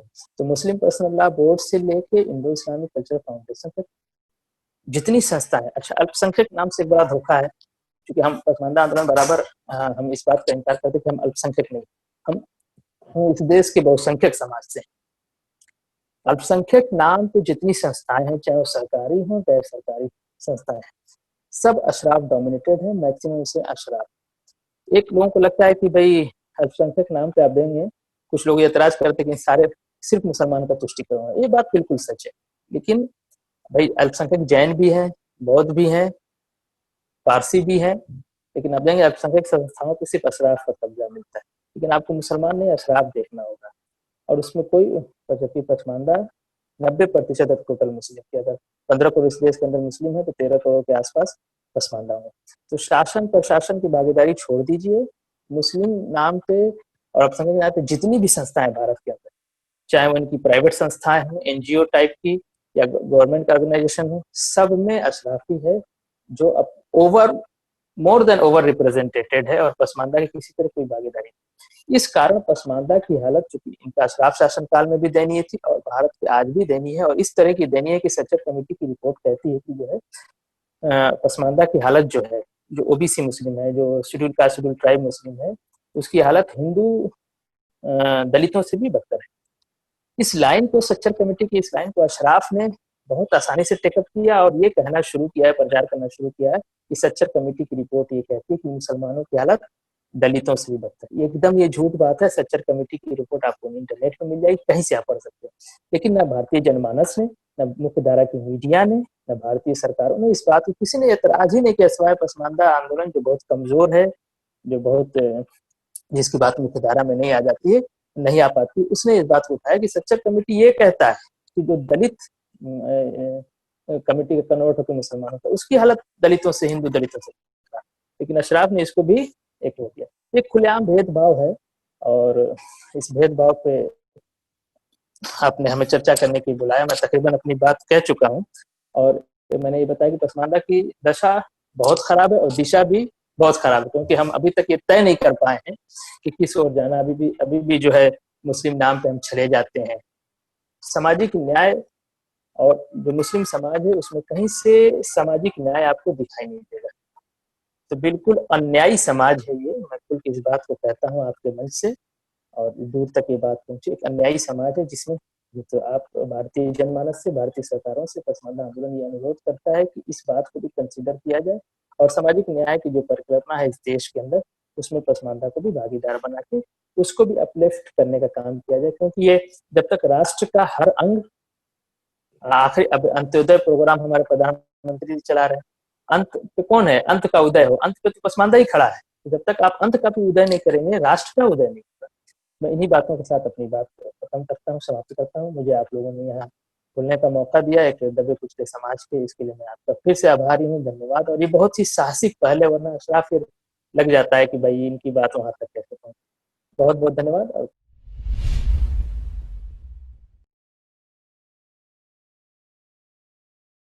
मेरे मेरे दो प्रश्न हैं एक्चुअली। पहला प्रश्न ये है कि ये जो आपने अशराफ के बारे में जो बोला, तो ये क्या सारे जो सेक्ट्स हैं मुस्लिम्स में सब में है, जैसे कि सुन्नी या शिया या अहमदिया, सब में ऐसा सिस्टम है? और मेरा दूसरा प्रश्न है कि आप थोड़ा हमें बता सकते हैं ये जो प्रैक्टिसेस हैं तलाक का या ब्रॉडली विमेन का स्टेटस के बारे में, ये पसमानदा कम्युनिटी और अशरफ कम्युनिटी में इसमें क्या कोई अंतर है? ये दो प्रश्न है मेरे। जी, अगर मैं प्रश्न भूल जाऊंगा तो मुझे रिपीट करा दीजिए। पहला सवाल कि जो जितने सेक्ट हैं मुसलमानों के, देवबंदी, बरेलवी, वहाबी, अहमदिया, अहमदिया को तो ये मुसलमान ही नहीं मानते हैं बहरा। देखिए, ये मेरा एक आर्टिकल है इस्लामी संस्था सच के आईने में, मैंने इस पे लिखा है, जितने संप्रदाय हैं, फिरका कहते हैं ये लोग, फिरका और मसलक, ये सब अशराफ ने बनाए, सबके लीडर अशराफ। एक अशराफ को अगर उसमें जगह नहीं मिली तो उसने तुरंत रात में दूसरा फिरका बना लिया। और ये भी अशराफ ने इस्लाम पे कब्जा करने के लिए, देखिए अशराफ भी इस्लाम का यूज करता है। मैं तो बात कहता हूँ कि मोहम्मद अशराफ ने किया, क्योंकि उन्होंने बुरी बुरी बातें, गंदे गंदे हदीस, मतलब जिसको मैं सार्वजनिक मंच पे कहा नहीं जा सकता है। अब मैं आपके सवाल पे आता हूँ, कितने फिरके अशराफ ने बनाए ही अपने शासन प्रशासन और अपने सत्ता वर्चस्व को मेंटेन करने के लिए अशराफ ने बनाया। सॉरी। और आप देखेंगे कि अशराफ मसलक को लेके, फिरकों को लेके बहुत लिबरल होता है। यानी एक सुन्नी शिया में खूब आराम से शादी करता है अगर अशराफ है, तो वहाँ वो जाति बंधन को, विभेद को नहीं देता है। क्योंकि मसलकों में बांट के, फिरकों में बांट के पसमानदा के माइंड को ऐसा सेटअप किया है कि पसमानदा एक ही जात का पसमानदा, जैसे मान लीजिए कोई पसमानदा धोबी है, तो वो अगर देवबंदी है या सुन्नी है तो शिया में शादी नहीं करेगा, देवबंदी है तो बरेली में शादी नहीं करेगा। अरे वो अच्छा, एक मसलक के उलमा जो है, अशराफ उलमा, दूसरे मसलक को कहते हैं कि ये काफिर है, लेकिन आपस में मसलक के विरोध को नहीं मानते हैं, आपस में शादी भी है, जाति विभेद को भी नहीं मानते हैं। शेख सैयद मुगल पठान में आपस में शादियां होती हैं, लेकिन शादी के लिए इन्होंने पसमानदा को बांट रखा है कि दुल्हा जो है वो दर्जी से बड़ा है, दर्जी जो है धोबी से बड़ा है। इसमें इनकी लैडर टाइप का जो है एक जाति संरचना उन्होंने पसमानदा में डाल रखी है। अल्लामा इकबाल का शेर भी आपने सुना होगा, यूं तो सैयद भी हो, मिर्जा भी हो, अफगान भी हो, तुम सभी कुछ हो, बताओ मुसलमान भी हो। उसमें वो खाली उच्च वर्ग के जातियों का जिक्र करते थे, शेख सैयद मुगल पठान। तो ये नहीं, शेर ऐसे भी कहा जाता है, यूं तो सैयद भी हो, मिर्जा भी हो, जुल्हा भी हो, कसाई भी हो, नट भी हो, धोबी भी हो, तुम सभी कुछ हो, बताओ मुसलमान। तो वो हमें मुसलमान मानते ही नहीं है। बहरहाल बात दूसरी तरफ जा रही है। सर सैयद ने भी ये लिखा है कि मुसलमान वही है जिसके खून से इब्राहिम के खून की बू आए, खुशबू आए। इब्राहिम तो अरब के थे, हमारे बाप दादा तो कहीं इधर इधर रहे होंगे ना, कोई ऋषि मुनि या जो भी आप कह लीजिए। बहरहाल तो ये जो फिरके हैं, सारे फिरके अशराफ चलाते हैं, उन्हीं की जादारी है। और उसमें फिरकों में जो फूट सोल्जर है, पसमानदा हर जगह अशराफ के गुलाम की तरफ बिहेव करता है। फूट सोल्जर आप पढ़े मसलक के लिए जो देवबंदी बरेली शिया सुन्नी में जो मारा मारी होती है, जो जान जाता है वो पसमानदा की जाती है। और निगोशिएशन और जो उससे वर्चस्व होता है फिरके बांटने के, भाई हम शिया है, हमें जगह दे।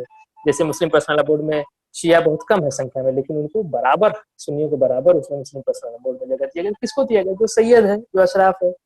भाई बुनकर भी शिया होता है, लेकिन उसको नहीं दिया गया। तो वहां भी स्पष्ट भेद है।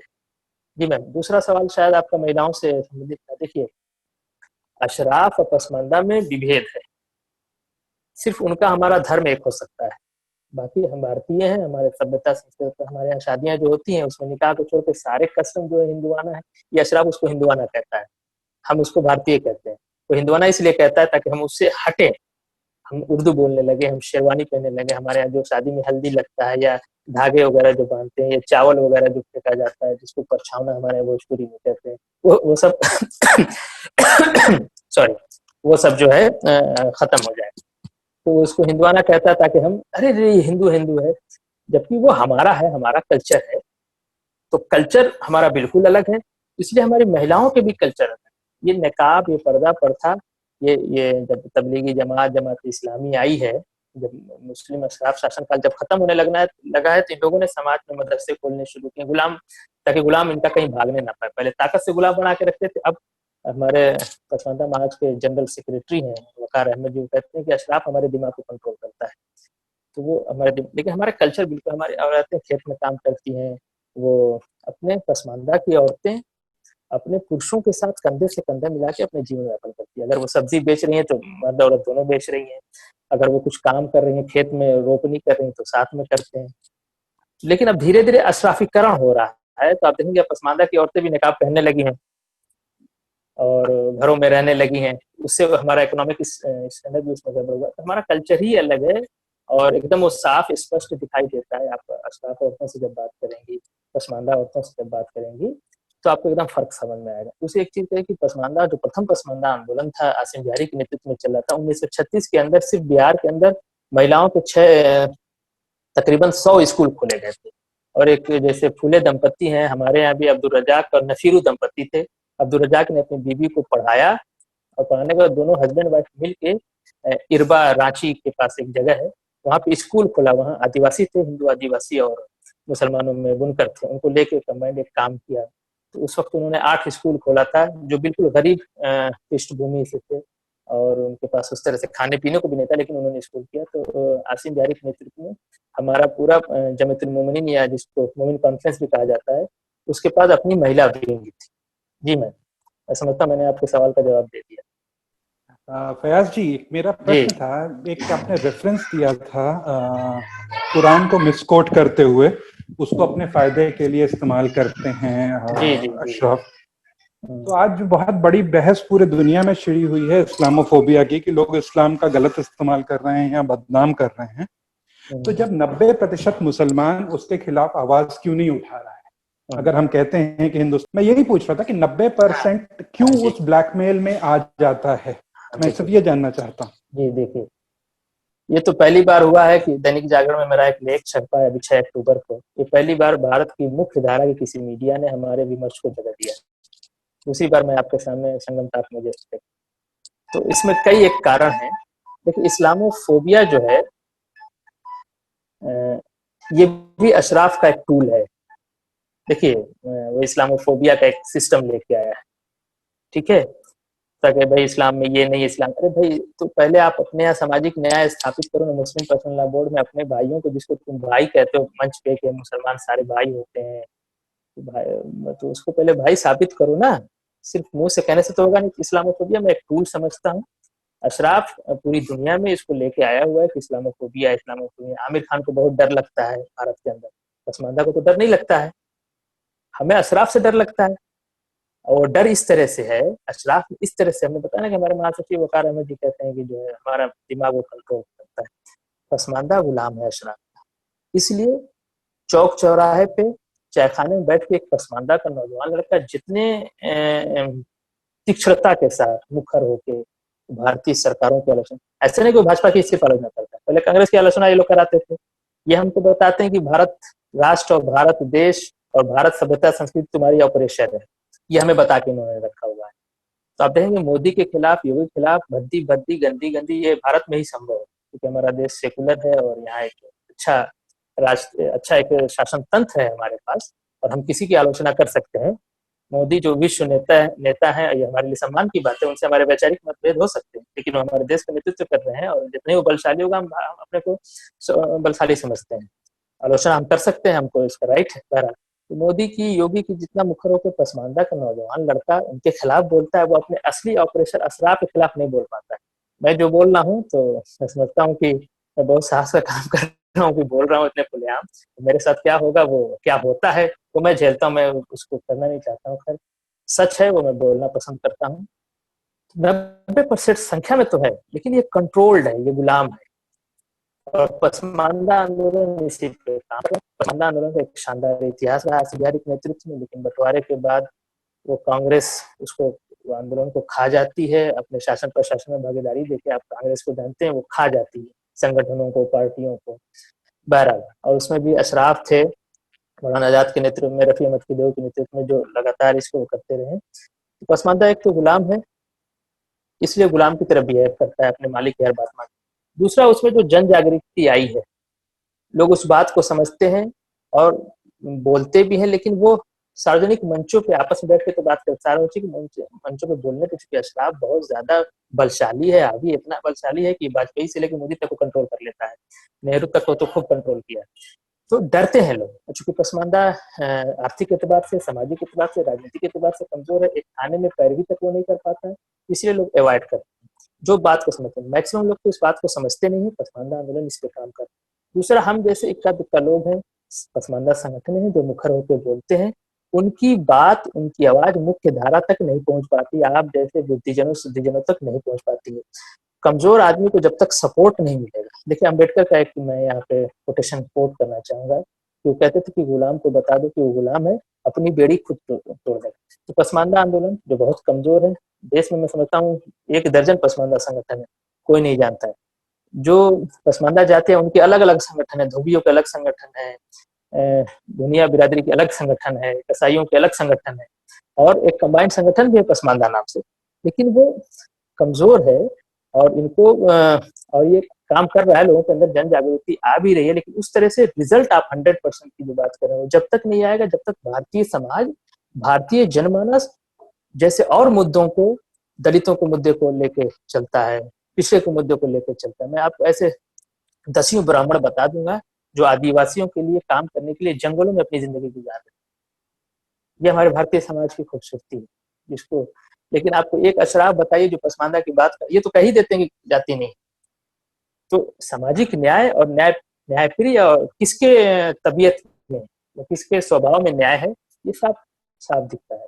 तो आपकी बात बिल्कुल सही है। तो इतनी बड़ी आबादी में जब आजादी आएगी, जब वो खुद मुखर होकर अपनी बात कहने की उसकी आजादी मिलेगी। मैं हमेशा ये बात कहता हूँ कि पसमानदा तक आजादी नहीं है। आप वहाँ उन इलाकों में जाके देखिए जहाँ अशराफ एमएलए एमपी है, वहाँ पसमानदा तो उफ तक नहीं करता है। हिंदू इलाके को भले ही बोल लेगा कुछ कि हमारी हालत खराब है, ये है, लेकिन वो नहीं बोलता है। तो ये एक बड़ी वजह है कि वो 90% संख्या तो है, लेकिन उस संख्या को कंट्रोल अशराफ करता है, और उस संख्या को जो है गुलामों को आपको भी सपोर्ट करना पड़ेगा, एक पूरे उस बात को लेके चलना पड़ेगा, तब जाके।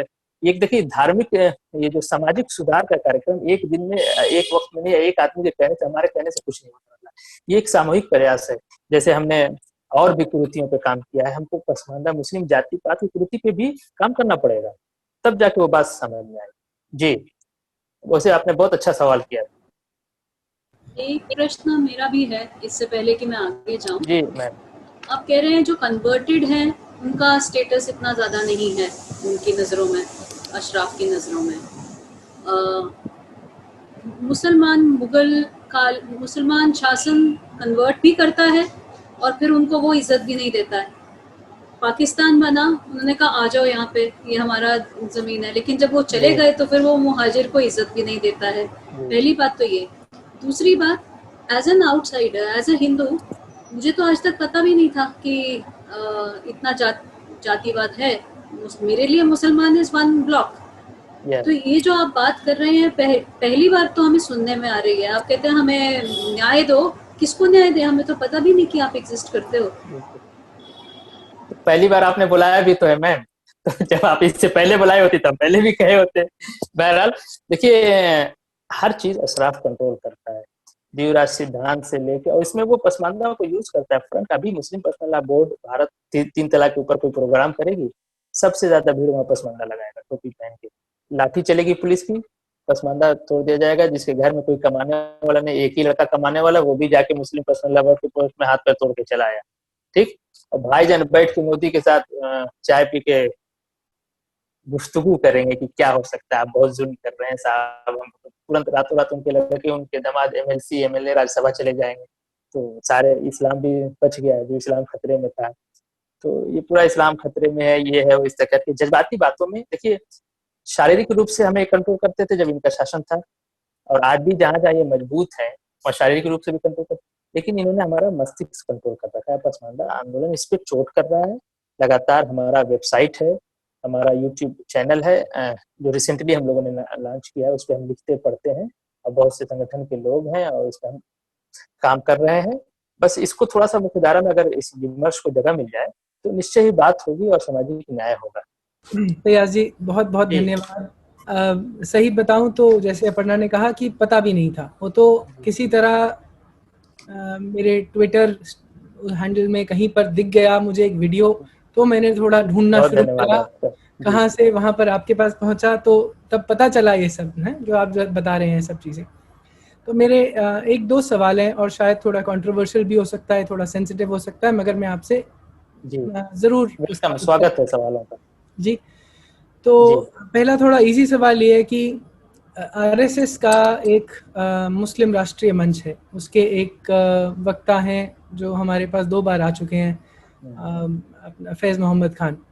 तो वो स्वदेशी मुसलमान बताते हैं अपने आप को। आरएसएस की पूरी एक ऐसी कि स्वदेशी मुसलमान की मतलब जो अपनी रूट्स भारत से बाहर नहीं देखता, अपनी रूट्स अपनी हिंदू कल्चर में देखता है। और फैज़ मोहम्मद खान का अगर आप लेक्चर सुने तो वो वैष्णो देवी भी जाते हैं, गौ पूजा भी करते हैं, और सारे भारत के मंदिरों में घूमे पूरे ऑन फुट। अभी अयोध्या में अपनी मिट्टी भी डालने गए थे राम मंदिर के लिए। जी। तो मेरा सवाल ये है कि क्या आरएसएस से कुछ, या ऐसे हिंदू संगठनों से, विश्व हिंदू परिषद से कुछ आपका पसमानदा समाज का तालमेल है पॉलिटिकली, और ये स्वदेशी, स्पेशली स्वदेशी मुस्लिम मूवमेंट में? जी, बहुत ही महत्वपूर्ण और बहुत अच्छा सवाल किया आपने।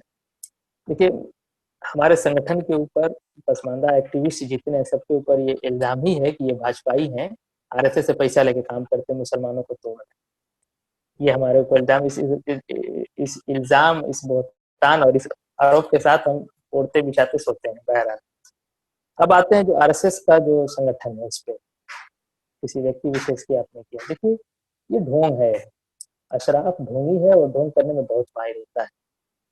आप उनसे कभी मुस्लिम जातीय संरचना, इनके जितने भी अशराफ हैं, चाहे वो मुस्लिम पर्सनल लॉ बोर्ड का हो, चाहे वो राष्ट्रीय मंच का, उनसे एक सवाल पूछिए, आपके यहाँ जाति है? ऐसा भागते हैं भाई साहब कि जैसे लगता है कि आपने क्या चुभा दिया इनको। नहीं नहीं नहीं, हमारे यहाँ इस्लाम में नहीं होते। दूसरी चीज, पसमानदा संगठन और पसमानदा कार्यकर्ता जो ये काम कर रहे हैं जातीय उन्मूलन का, मुस्लिम समाज में जाति बात का, इस पे भाजपा आरएसएस का इल्जाम लगाते हैं, उसकी आलोचना भी करते हैं। लेकिन कभी किसी अशराफ को आप राष्ट्रीय मंच की आलोचना करते हुए उस तरह से आप नहीं देखेंगे जिस तरह से पसमानदा संगठन। ये अशराफ बैलेंस बनाता है। ये मुस्लिम लीग में भी था, कांग्रेस में भी था, पाकिस्तान में भी है, इंडिया में भी है, वहां भी इसकी खुलेआम शासन सत्ता, यहाँ भी है। तो ये जब समझ में आता है, गांधी टोपी पहन के जो है पंडित नेहरू जी के साथ बैठ जाता है, जब समझ में आता है उसी टोपी को थोड़ा सीधा करके वो जिन्ना के साथ बैठ जाता है। तो ये एक तरह से ढोंग बना रखा है, ये बहुत बड़ा एक ढोंग है और हम इस ढोंग के खिलाफ काम कर रहे हैं। और रही बात एक, इस बात को आप समझिए, इसलिए आप देखेंगे कि भाजपा के अंदर जो जितने सैयद लोग हैं जो मंत्री बने, उसकी कोई आलोचना समाजवादी पार्टी का सैयद नहीं करता है। ये सब बैलेंस बनाए हुए हैं। ये बहुजन आंदोलन आप देखेंगे उसमें सारे सैयद आपको मिलेंगे, ठीक, वहां वो बैलेंस बनाया हुआ है। वहां अपनी जाति, उसको हिंदू दलितों की बड़ी चिंता है, साहब बहुत जुल्म हो रहा है, साहब वहां रेप हो गया। आपने कभी सुना है किसी पसमानदा महिला के रेप की कोई खबर आपने कभी सुनी है? क्या रेप नहीं होता होगा? रिपोर्ट तक नहीं होता है भाई साहब, है ना। तो ये उस पर घड़ियाली आंसू है इनके, कि हर जगह बैलेंस बना कर रखते हैं। भाजपा में भी आपको मिलेंगे, आरएसएस में भी मिलेंगे, जो मुस्लिम और एकदम प्योर मुस्लिम संगठन है, जमात इस्लामी, तबलीगी जमात, उसमें भी मिलेंगे। नहीं, इस्लाम की हुकूमत आनी चाहिए, निजाम मुस्तफा होना चाहिए, सारी बात। उधर वो भाई साहब नहीं हम हिंदू हैं, बड़े शान से लोग कहते हैं भाई मेरा राजपूत से कन्वर्टेड हूँ, मैं ब्राह्मण से कन्वर्टेड हूँ। अल्लामा इकबाल ने खुलेआम लिखा है, मैं असल का खास सोमनाथी, मैं असल का खास, मैं खास तौर से सोमनाथ वाला हूँ। है आबा मेरे लाती है मनाती है, फलसफा आबो दिल में, पिन्हा है रे शाह दिल में, तू सैयद हाशिम की औलाद, मेरे कफो खाल ब्राह्मण में जा। तुम सैयद हाशिम की औलाद होगी लेकिन मैं ब्राह्मण पुत्र हूँ। इकबाल को अपने ब्राह्मण पुत्र होने का, मुसलमान होने के बाद भी जबकि वही लोग कहते हैं, इस्लाम कहता है कि इस्लाम में इस तरह की चीजें नहीं होती है, वो बार बार अपने ब्राह्मणत्व को हर जगह लिखा है। फारसी में भी लिखा है, रमज आशना है ब्राह्मण, देखिए ब्राह्मण का लड़का रोम और तबरेज के सूफीजम से भी उतना आशना है, जानकार है। तो इस तरह का आप देखेंगे, कोई ये नहीं कहता कि मैं डोम से, मेहतर से, बंगी से, धोबी से कन्वर्टेड है। कि पसमानदा आंदोलन के लोग इस तरह से बात करते हुए मिल जाएंगे जिनकी आवाज कहीं सुनी नहीं जाती है, कोई सुनता नहीं है।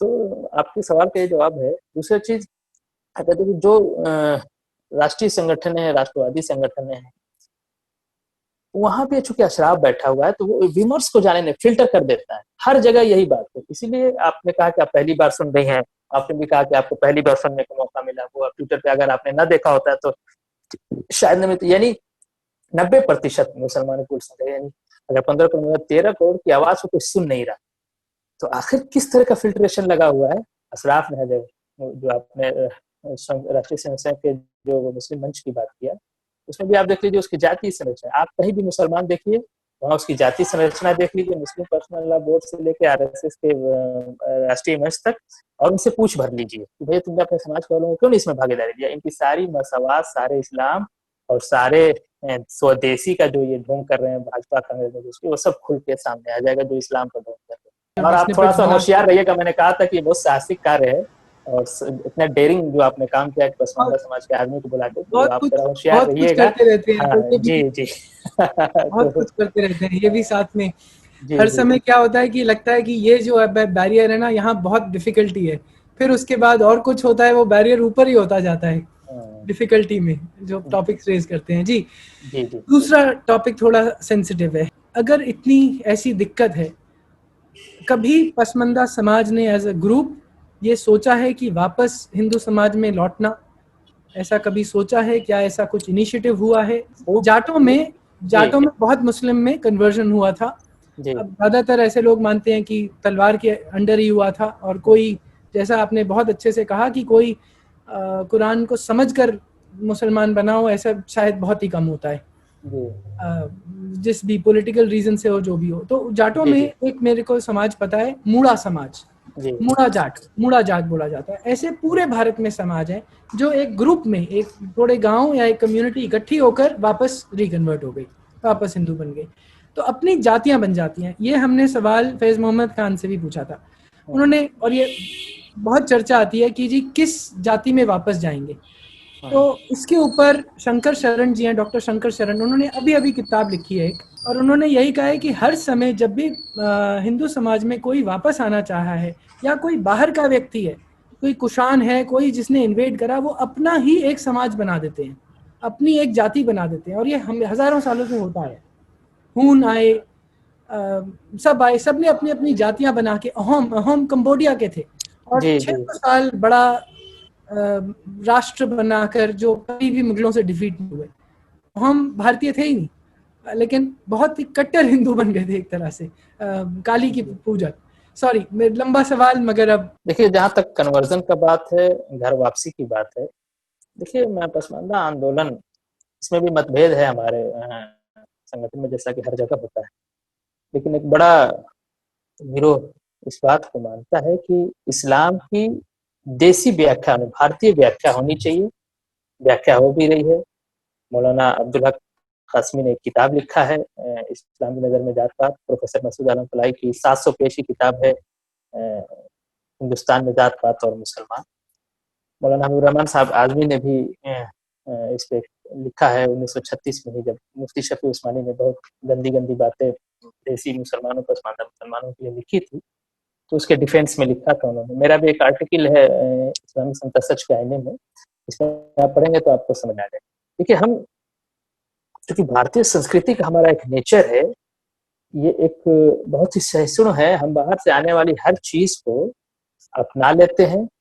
और देखेंगे, नियर का एक शब्द है हमारे भोजपुरी में बोली जाती है, नियरे करीब, नजदीक के बारे में। तो ये अंग्रेजी का है, लेकिन उसका बिल्कुल आप बोलेंगे तो कोई मानेगा कि नहीं कि अंग्रेजी का शब्द है।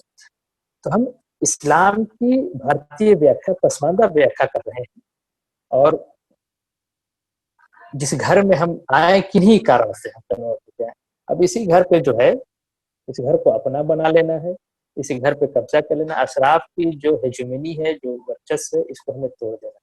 जब हम इस्लाम की पसमानदा व्याख्या करेंगे तो निश्चय ही वो भारतीय पसमानदा व्याख्या करेंगे, और उसी के हिसाब से हम धर्म, हमारे यहाँ कभी समस्या नहीं रही। एक बात खूब अच्छी तरह से जो मैं समझ पाया हूँ, मैं भारतीय समाज में कभी धर्म समस्या नहीं थी। आप देखेंगे कि सुबह नमाज पढ़ने वाला और सुबह पूजा करने वाला एक साथ चाय पीने जाते हैं, उनको कभी प्रॉब्लम ही नहीं होती। लेकिन आप देखेंगे कि एक ही धर्म का अपर कास्ट लोअर कास्ट में कितना भेदभाव है, चाहे वो मुस्लिम हो। आप मुसलमानों में देख लीजिएगा, सैयद आप बगल में बैठ के चाय नहीं पीने देंगे आपको। ये थोड़ा सा परिवर्तन हुआ है। तो ये तो हम कन्वर्जन से अच्छा ये है कि जहाँ है, क्योंकि उधर भी बहुत भीड़ है, जहाँ है इसी को हम अपना बना ले, इसकी हम भारतीय व्याख्या करें। देखिए, हाँ मैं बताता हूँ। काफिरहुड कैसे हटाएंगे कि हिंदू और सारे वो तो भाई, वो तो और जलेंगे जहन्नुम में और उन सब। अरे भाई, हमारे शादी में लोग देखे कहते हैं, क्या काफिरों वाली हरकत कर रहे हैं तुम लोग शादी में। तो दम लगा रहे, कहने का क्या कर सकते हैं। देखिए, इस्लामिक व्याख्या में उर्फ का शब्द आता है। उर्फ का शब्द है, उर्फ का मतलब पहचान होता है। वो ये मानता है कि जो लोकल कस्टम है, लोकल परंपराएं हैं, लोकल सभ्यता संस्कृति है, वो भी अलाउ है। ये पसमानदा व्याख्या बता रहा, ठीक है, वो भी अलाउ है, उसको भी सम्मान मिलना चाहिए। और जब तक उसका इस्लाम के मूलभूत सिद्धांत, जैसे ईश्वर एक है, मोहम्मद उसका आखिरी प्रवर्तक है सल्लल्लाहु अलैहि वसल्लम, तो उससे न टकराए, जब तक लोकल कस्टम, लोकल सभ्यता संस्कृति, इट्स ओके। लेकिन अशराफ ये क्या करता है, उर्फ का कॉन्सेप्ट छुपा के रखता है और कहता है कि नहीं, ये सारे कस्टम है, ये गैर इस्लामिक है, ये हिंदुआना है।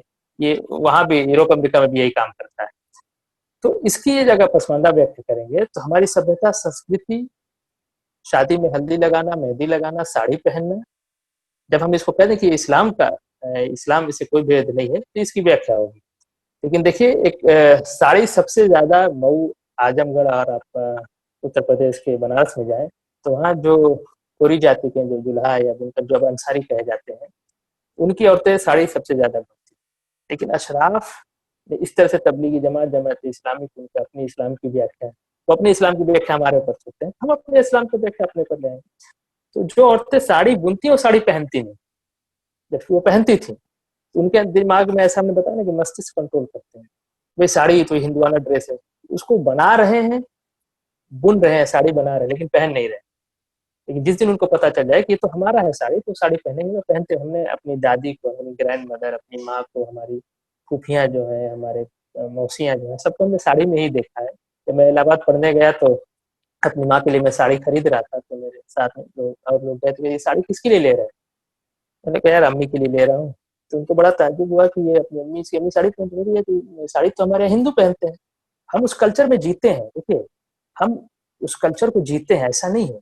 आप पसमानदा बस्तियों में चले जाइए, वो अपनी माँ से रीजनल लैंग्वेज में, तेलुगु में, तमिल में, बंगाली में, भोजपुरी में, अवधी में, मगही में, मैथिली में बात करता है।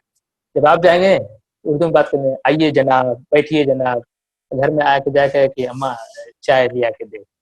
तो हम उसको जीते भी हैं, हम अपनी सभ्यता को जीते भी हैं, लेकिन हम उसका इनकार करते हैं, ठीक है, क्योंकि अशराफ हमें गाइड करता है।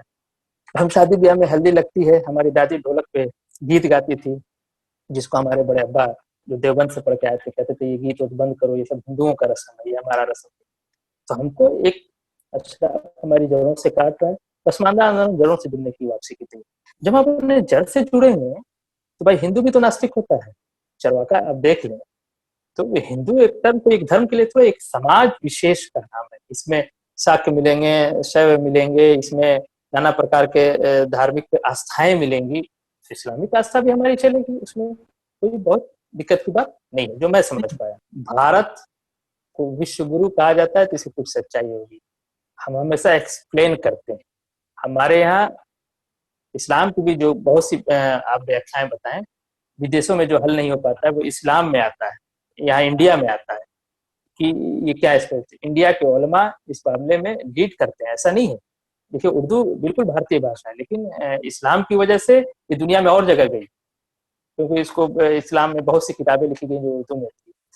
तो हम तो लीड करने वाले हैं, हम आज से नहीं, हम एक जिंदा कौम है, हम 5000 से ज्यादा पुरानी हमें सभ्यता संस्कृति है, हमारा हर चीज का एक्सप्लेनेशन हम लीड करते हैं। इस्लाम को भी पसमानदा लीड करेगा।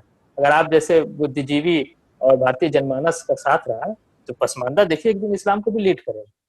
अशराफ की लीडरशिप खत्म हो जाएगी हर जगह। जी एक आखिरी सवाल दोबारा पूछूंगा। आपने बताया कि आपके घर में शायद आपने पिताजी बोला जो देवबंद से पढ़ के आए थे और म्यूजिक को बंद करने के लिए। नहीं, हमारे बड़े पापा। तो ये खतरा तो हमेशा बना रहेगा। मैं आपको एग्जांपल दूंगा मेयो का।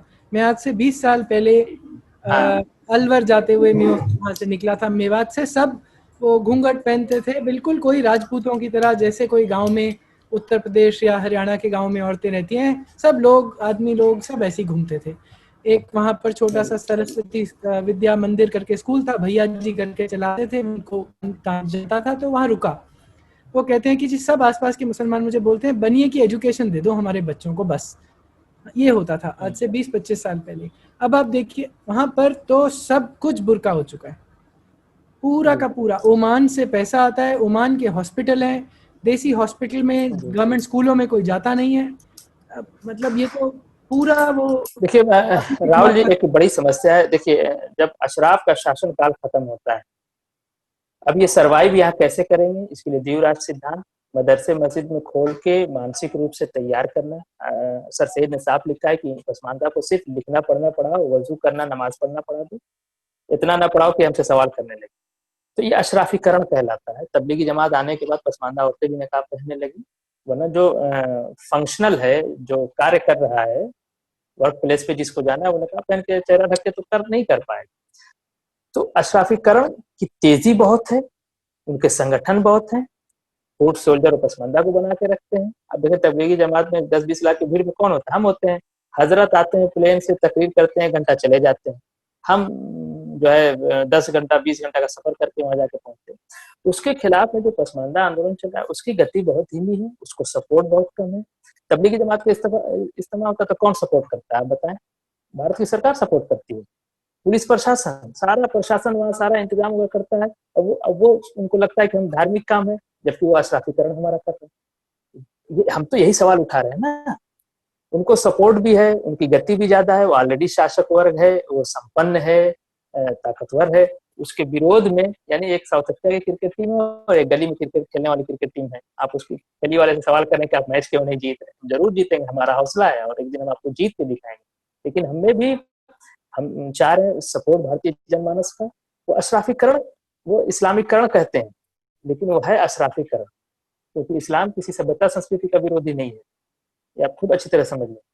तो हम उस एक्सप्लेनेशन को लेके आ रहे हैं, हम उस इंटरप्रिटेशन जो इस्लाम का है, उर्फ का जो इंटरप्रिटेशन है कि हमारी सभ्यता संस्कृति इट्स ओके, हल्दी लगाना ओके, घूंघट निकालना ओके, वो जो धागे वगैरह शादी में बहुत सी कस्टम है हमारे यहाँ, चावल भेजने वाला, मतलब आप हर 10-15 किलोमीटर के बाद कस्टम बदल जाएंगे पसमानदा के। आप वो क्षेत्र विशेष होता है, पंजाब के पसमानदा के अलग कल्चर हो जाएगा, उत्तर प्रदेश के पसमानदा का अलग कल्चर हो। तो कल्चर से जब जुड़ेंगे आप, हर देश का अपना अलग कल्चर होता है। अब देखिए हम कोट पैंट पहनते हैं, लेकिन वो हमारा कल्चर नहीं है। हमारा दूल्हा कोट पैंट जरूर पहन लेता है, लेकिन वो हमारा कल्चर नहीं है। जब तक वो पग नहीं बांधेगा, पगड़ी नहीं बांधेगी, वो दूल्हा ही नहीं माना जाता है, वो चाहे पसमानदा हो चाहे जो भी हो। तो किसी चीज को एक्सेप्ट कर लेना, आवरण एक अलग हो और अंतरात्मा एक अलग। हाँ, जहां तक साथी ने भी जो कह रहे थे कि रिकन्वर्सन का, तो मेरा मानना है कि रिकन्वर्सन अपने आप में प्रॉब्लमेटिक है, इसलिए कि चाहे जितने भी धर्म हो भारत के अंदर, सभी धर्म के अंदर जातियां हैं। यहाँ तक कि आपको जो वो पंथ की बात कर रहे थे, तो सिखिज्म हो, रामानंदी हो, सबके यहाँ जो है कास्टिज्म प्रिवेलेंट है। इसलिए मेरा मानना है कि रिकन्वर्सन एक इश्यू नहीं होनी चाहिए। रादर जो अभी मूवमेंट जो पसमानदा खुद चाहती है कि एक पैन जो रिलीजियस सॉलिडारिटी है ऑफ सबल्टन, मतलब लोअर कास्ट की, तो उसको परस्यू करे, कितनी अच्छे से परस्यू कर पा रही है, उससे जो है कास्टिज्म को बल्कि ये किया जा सकता है। anyway, मेरी सवाल जो है मेरी सवाल ये है कि फयाज साहब के जी पिछले 70 साल से हमारे यहाँ जो है मुसलमान की जो पॉलिटिक्स है, जो जिसको अशरफ हेजीमनी जो है डिनाई करते आया है कि भारत के अंदर मुसलमानों के अंदर कास्टिज्म जैसी कोई इश्यूज है, आज तक वो डिनाई करते आ रहे हैं। मेरी सवाल है कि वो डिनाई तो करते आ रहे हैं, लेकिन वो सफल कैसे हैं इसको डिनाई करने में? तो उनकी सफलता को कैसे एक्सप्लेन करेंगे, पहली चीज। दूसरी चीज कि आपके पास एक पूरी रोड मैप क्या है पसमानदा मूवमेंट को सफल करने का? तो सवाल था पहले कि वो सफल कैसे हो रहे हैं। भाई मुस्लिम तुष्टिकरण है आपके यहाँ, आप ये बात क्यों भूल पा रहे हैं? भारतीय जनता पार्टी भी वही काम कर रही है। भाईजान जो जाके कहते हैं वही मान लिया जाता है। ये तो आप हमसे सवाल पूछ रहे हैं, ये अच्छी बात है, हम यहाँ चर्चा कर रहे हैं। वहाँ भाईजान जाके बोलते हैं वही मान लिया जाता है। सरकारें, सामाजिक संगठन है, यानी जो हिंदुओं के अंदर जो जाति और सामाजिक न्याय की जो संगठन है, वो भी भाईजान को ही अपने मंच पे बैठाती है, उनकी बात सुनते हैं। तो जब आप हमारी बात सुनोगे नहीं तो हम सफल कहाँ से? आप इवन मैंने अपने जीवन का एक मकसद बना रखा है कि मैं हमारे जीवन का लक्ष्य कि पसमानदा विमर्श को मैं मुख्य धारा का विमर्श बनाना चाहता हूँ। ये मैंने अपने जीवन का लक्ष्य है। मैं आंदोलन को सफल होते हुए मैं नहीं देख पाऊंगा। मैं ये जानता हूँ कि पूरी तरह से कास्ट जो जातीय उन्मूलन की बात हो जाए, सामाजिक न्याय आपको मुस्लिम पर्सनल लॉ बोर्ड में भी दिखने लगे, भारतीय और संस्थानों में। देखिए हम जब डॉक्टर बन जाते हैं, ये सब भारतीय कायदे कानून संविधान और अंग्रेजों के आने के बाद जो परिवर्तन है, उसकी वजह से हम जैसे लोग थोड़ा पढ़ लिख पाए। तो आज भी नहीं चाहते हैं कि हम पढ़ लें, इनके सामने कुर्सी पर बैठ पाए। दूसरी चीज, तो वो सफल क्यों नहीं होंगे? उनके पास शासन है, सत्ता है, प्रशासन है, उनकी बात सुनी जाती है, उनकी बात समझी जाती है, तो वो उन्हीं की चीज चल रही है। वो कहते हैं कि साहब मुसलमान एक है, आपने मान लिया कि साहब मुसलमान एक है। साहब ये देखिए हमारी फटी हुई टोपी, मुसलमानों की झोपड़ियां, वो हमारी दिखाते हैं। देखिए पैसे चाहिए, पैसा आता है, वो इंटीग्रल यूनिवर्सिटी खोल लेता है, अलीगढ़ मुस्लिम यूनिवर्सिटी खोलता है, वहाँ अपने बच्चों को पढ़ाता है, वहाँ अपने बच्चे टीचर होते हैं, वहाँ उनकी वो होता है, जिसकी फोटो देखा है वो नहीं होता है। ये देने वाले को समझना चाहिए कि जो है, और ऐसा नहीं है कि भारतीय जनमानस, भारतीय समाज बहुत सेंसिटिव है।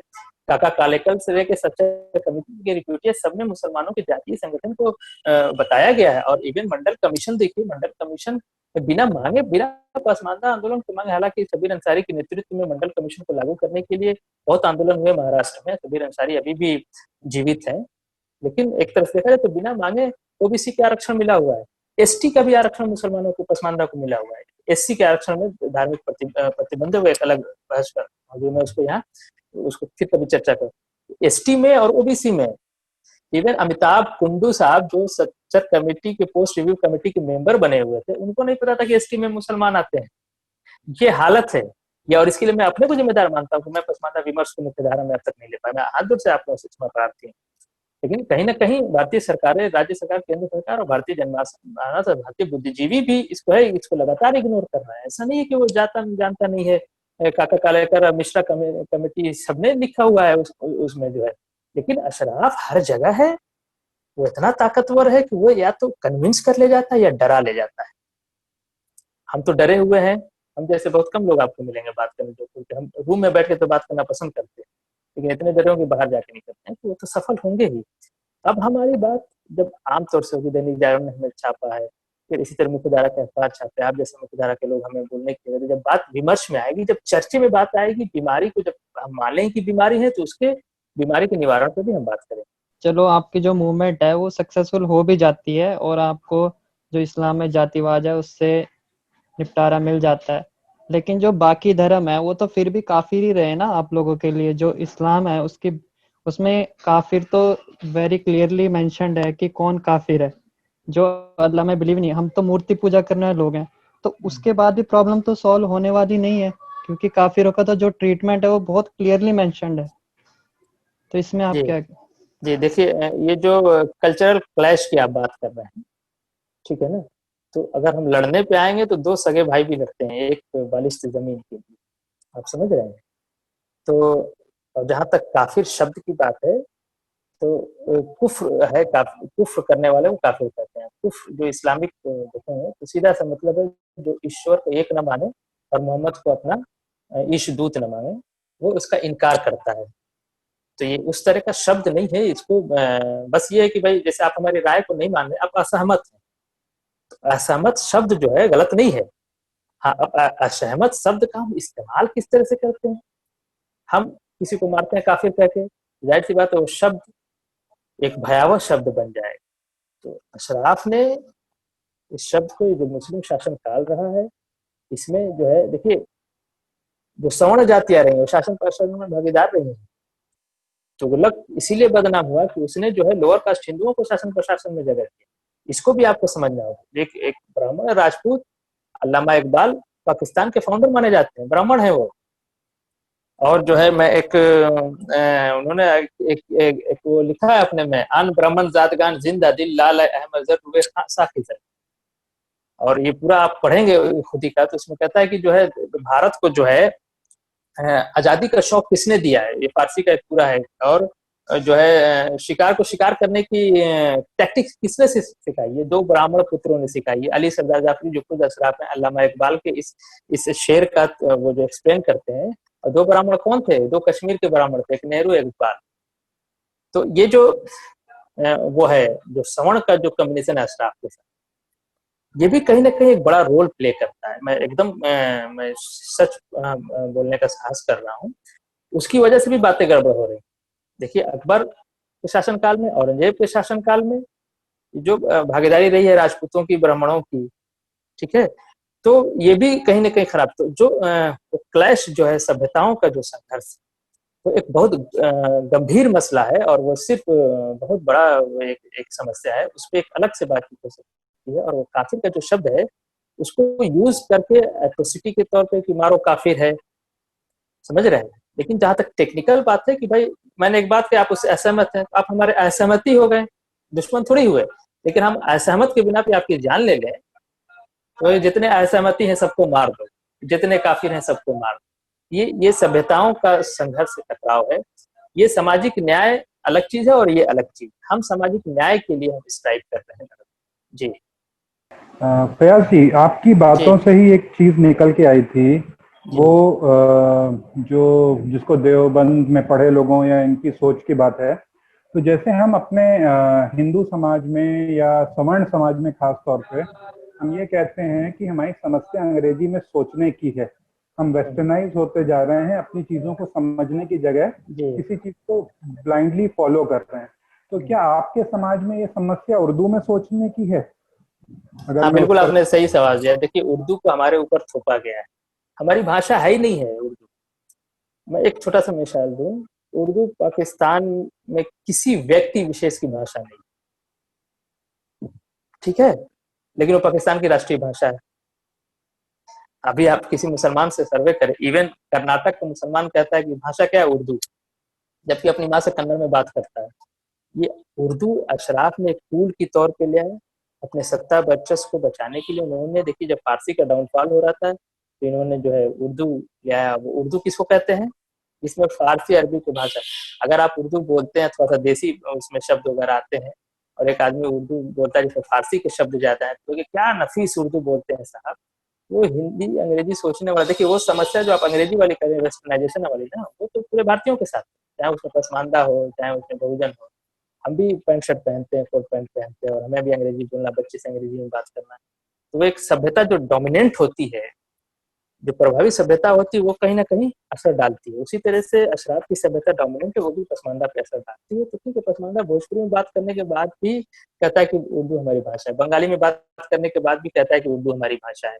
और देखिए, लैंग्वेज को लेके पाकिस्तान में ही विद्रोह, और जो इंडिया से जो लोग गए हैं पाकिस्तान के अंदर, जिसको उर्दू स्पीकर पाया जाता है, जो यूपी, बिहार, एमपी, जो नॉर्थ इंडियन, इनकी भी भाषा उर्दू नहीं है। जबकि उसी को काउंटिंग करके वो कहते हैं कि 7% लोग पाकिस्तान में उर्दू बोलते हैं। तकरीबन एक ही जगह मैंने कहीं पढ़ा था। उनकी भाषा अवधी है, भोजपुरी है, मैथिली है, मगही है, ब्रज है, लेकिन वो जाके वहाँ कहते, यहाँ भी कहते हैं, भारत में भी आप हमसे पूछेंगे आपकी भाषा क्या, मैं कहूँगा उर्दू।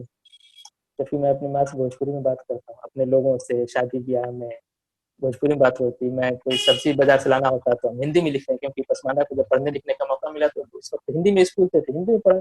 वो अरबी फारसी, तो हमने कहा कि इस्लाम की तरफ हम इसलिए थोड़ी है कि हम अरबी पढ़ के और कुरान पढ़ के हम समझ गए कि इस्लाम बहुत अच्छा धर्म है, बहुत मसावात नहीं। बाय डिफॉल्ट किन्हीं कारणों से वो एक अलग है कि वो जो प्रभावित सभ्यता होती है उसमें खुद आदमी। आज भी आपको ऐसे नट, धोबी, मेहतर, बंगी मुसलमान आपको मिलेंगे जो कलमा नहीं पढ़ पाते हैं, जो अपना नाम भी नहीं लिख पाएंगे उर्दू में, लेकिन उनसे पूछे तो कहेगा हम मुसलमान। तो ये बहुत बड़ी समस्या है ये। जी, आपने काफी गहरा, क्या बोलते हैं, पढ़ाई किया इस मामले के अंदर। ओके, तो जस्ट टेल मी। जी जी, मेरा हिंदी थोड़ा ढीला है। नहीं कोई बात नहीं है। आप ऑलराइट, देखो, ये जातिवाद जो है, how is it related to religion? बात यह है कि पैगंबर साहब आए और बोल के गए कि सब बराबर है। जी 1300 साल हो गए। उसी सऊदी अरेबिया में आज कबीले भी हैं, कदीरे भी हैं, अब्द भी हैं, शिया भी हैं, जी और कबीले बोलते हैं मैं असल हूँ, अदनान हूँ, कयान हूँ, कहते हैं कि नहीं? और जी यहाँ भी बिल्कुल। है, जी और हिंदुइज्म में भी है, वहां भी है, क्रिश्चियनिटी में भी यही हाल है। तो ये रिलीजन और जातिवाद में हम नहीं कह सकते कि रिलीजन की वजह से जातिवाद है। ये तो ह्यूमैनिटी, जहां भी ह्यूमन बीइंग है वहां पे जातिवाद है, किसी न किसी नाम पर है। तो ये जातिवाद की जो बात करते हैं ना, ये रिलीजन से दूर नहीं हो सकता है। ये रिलीजन से कैसे दूर होगा? तो जी रिलीजन के ऊपर दोष लगाना भी सही नहीं है। ये जब तक इंसान ऐसा है, जी जब जी तक इंसान दिल से नहीं बदलता है, तो ये जातिवाद नहीं बदल सकता है। जी जी ये बिल्कुल मेरा सही। सोच है। आप जरा अपना बिल्कुल। जरा सोच। जी देखिए, आपने आपकी ही बात मैंने कही थी कि हम इस्लाम की व्याख्या करना चाहते हैं, पसमानदा व्याख्या हम कर भी रहे हैं। तो वही आपने उसी बात को कहा दूसरे शब्दों में कि धर्म दोषी नहीं है। देखिए क्या होता है, जो शासक वर्ग होता है वो अपने सत्ता वर्चस्व को बनाने के लिए टूल्स ले आता है। उसमें एक धर्म भी टूल है, जैसे पोप वगैरह बहुत ताकतवर हो गए थे। आपने कहा पूरा सूफीइज्म का कॉन्सेप्ट ही यही है कि जब फिजिकल सत्ता नहीं मिलती है लोगों को, सैयद लोगों को, तो आध्यात्मिक सत्ता की परिकल्पना लेकर आते। सूफीइज्म पे एक अलग से बात हो सकती है। वो आध्यात्मिक सत्ता की परिकल्पना यह है कि सूफी आज भी बादशाह की तरह, सूफियों के नाम पे आगे शाह होते हैं, उनके जहाँ वो होते हैं दरबार कहे जाते हैं, दरगाह कहे जाते हैं, ठीक है, उनके नाम के आगे शाह का मतलब ही बादशाह। तो भाई जब आप राजा नहीं हो, सूफी हो, दुनिया से कोई मतलब नहीं, तो नाम के आगे बादशाह लगाने की क्या जरूरत है, नाम के आगे राजा लिखने की क्या जरूरत है? कभी आपने सोचा है कोई ऋषि मुनि ने अपने नाम के आगे राजा लिखा हो?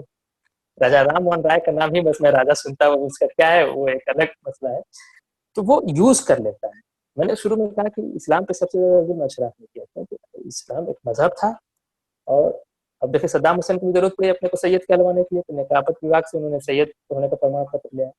तो वो अपने सत्ता वर्चस्व को बनाने के लिए वो हर चीज का जैसे इस्तेमाल करता है, उसी तरह धर्म का भी इस्तेमाल कर लेता है, और धर्म में फिर अपनी व्याख्या कराता है, अपनी वो कराता है। जलालुद्दीन बर्नी ने जो बुरी बुरी गंदी गंदी बातें लिखी हैं, वो बहुत से मुस्लिम जो अशराफ शासक थे उनका वो चीफ जो है वो था, काजी था, उसी की व्याख्या चली। और तुगलक को इन लोगों ने इसीलिए खराब कहा, जौना को, कि वो उसने इन लोगों के इस्लामिक एक्सप्लेनेशन पे जो व्याख्या थी उस पर सवाल उठाता, कहते नहीं ये गलत बात है। सूफियों को पकड़ के उसने मृत्यु दंड दिया है, अशराफ को, सैयदों को और ऐसे लोगों को पकड़ कर उसने मृत्यु दंड दिया है, जिला बदर किया है। तो ये उसको चैलेंज उनको पसंद नहीं।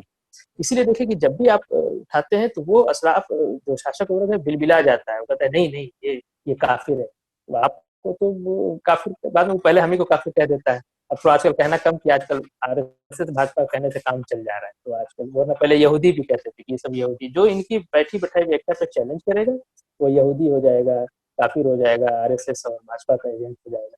जी सर मेरा क्वेश्चन ये है कि जब मैं 9-10 साल का था तो मैं हर साल ये देखता था कि हमारे गांव में जो मुस्लिम वर्ग थे वो होली के बाद या होली के दिन ही वो कुछ तजिया लेके आते थे। तो सर वो तजिया क्या है, और दूसरी चीज ये जो तजिया है ये भी मुस्लिम में जो जातिवाद प्रथा है उससे जुड़ा हुआ है या ये उससे अलग है? देखिए ताजिया जो है ये पूरा करबला, हसन हुसैन, देखिए दो कुरैश के दो उपजातियां, बनु हाशिम और बनु उमैया, ये इस्लाम आने से पहले भी इनमें आपस में संघर्ष थे, और इस्लाम आने के बाद मोहम्मद के सल्लल्लाहु अलैहि वसल्लम के शासन काल में तो ठीक था, लेकिन बाद में इनमें एक तरफ से अली और एक तरफ से माविया आते हैं, सत्ता संघर्ष होता है खिलाफत के लिए। उसी सत्ता संघर्ष की आखिरी कड़ी में उनके उधर से उनके पुत्र, इधर से इनके पुत्र हुसैन और उधर से यजीद, वो सत्ता संघर्ष है जिसपे अशराफ ने धार्मिक चादर चढ़ा के वो आज तक ताजिया के रूप में दोबारा उनको जीवित करना, फिर उनको दफन करना, और वो इस याद में मनाया जाता है। और ये पूरी की पूरी मैंने एक स्टेटमेंट दिया था कि ताजियादारी जो है जातीय अस्मिता को जीवित करने का एक ये उत्सव है। आप देखेंगे कि अशराफ कम्युनिस्ट हो जाता है। अब देखिए मैं नाम भी लेके बता सकता हूँ आपको, बड़े बड़े कम्युनिस्ट हैं आपके अशराफ में, जावेद अख्तर से लेके अली सरदार जाफरी से लेके और उमर आजाद जो फिल्म जिन्होंने बनाया था, क्या नाम है, मुजफ्फर अली क्या जो है, तो वो इस्लाम का इनकार करता है, नमाज का इनकार करता है, ईश्वर का, अल्लाह का इनकार कर देता है, लेकिन वो मुहर्रम के महीने में अपने गांव जाके ताजियादारी उठाएगा, सीना हाय हुसैन हाय हुसैन। जब आपने इस्लाम का ही इनकार कर दिया तो इस्लाम के अंदर हुसैन और ताजिया जिसको आप धार्मिक कहते हैं उसका क्या मतलब है? जब आप अल्लाह ही को नहीं मान रहे हो तो फिर इस्लाम कहाँ से रहेगा? फिर आप काफिर हो गए। जब भाई साहब ने सवाल पूछा था, तो ये पूरी जातीय अस्मिता से अपने सैयदवाद को, सैयद ही सुप्रीम होगा, वही नेतृत्व कर सकता है, शेख ही नेतृत्व कर सकता है, जबकि वो एक रसाकसी थी, यजीद खलीफा था और ये खलीफा होना चाहते थे। इसके लिए आपस में वो जातीय संघर्ष, खिलाफत के हमने बताया खिलाफत के लिए सबसे ज्यादा जातीय संघर्ष कुरैश की उपजातियों में हुआ है। कुरैश का उपजाति वो जो मोहम्मद सल्लल्लाहु अलैहि वसल्लम के वंशावली से जितने ज्यादा करीब रहा है, उसको खिलाफत पे उतना ही ज्यादा उसका क्लेम ज्यादा रहा है। तो चूंकि हुसैन जो है ये फातिमा के जो मोहम्मद सल्लल्लाहु अलैहि वसल्लम की बेटी फातिमा से के लड़के थे, तो ये चूंकि करीब थे इसलिए इनका ज्यादातर वो पूरा का पूरा जो खिलाफत के लिए लड़ाई थी, जिसपे एक धार्मिक रंग डाल के ताजिया इस तरह से इंडिया में वो हमारे कल्चर का हिस्सा होता जा रहा है। हिंदू मुसलमान सब ताजिया उठाते हैं, हम लोग भी बचपन में उसमें लगे रहते थे, लेकिन धीरे धीरे हमने बताया ना कि अशराफीकरण इस तरह से घुस जा रहा है। उसके खिलाफ पसमानदा आंदोलन काम करते, पसमानदा आंदोलन एक स्टैंड लिया कि ना हम यजीद के साथ हैं ना हम हुसैन के साथ हैं, ये अरबों का आपस का मामला था, वो खिलाफत के लिए लड़ाई हुई, मारामारी जो भी हुआ उसको धार्मिक, और ये हर साल मना के सैयदवाद को, ताकि पसमानदा के जहन में ये बात आए कि नहीं सैयद ही तुम्हारा नेतृत्व कर सकता है, वही खलीफा हो सकता है। ये पूरा ताजिया का पूरा कंसेप्ट ही, इस पे अच्छा से आप हमारे पसमानदा डेमोक्रेसी चैनल पे वकार अहमद जी का पूरा एक 5-6-10 मिनट का वीडियो है, वहां सुनेंगे तो आपको और बात स्पष्ट हो जाएगी। तो पूरा एक लाइन में आप समझिए कि जातीय अस्मिता सैयदवाद को बढ़ावा देने के लिए कि हर साल का ये एक उत्सव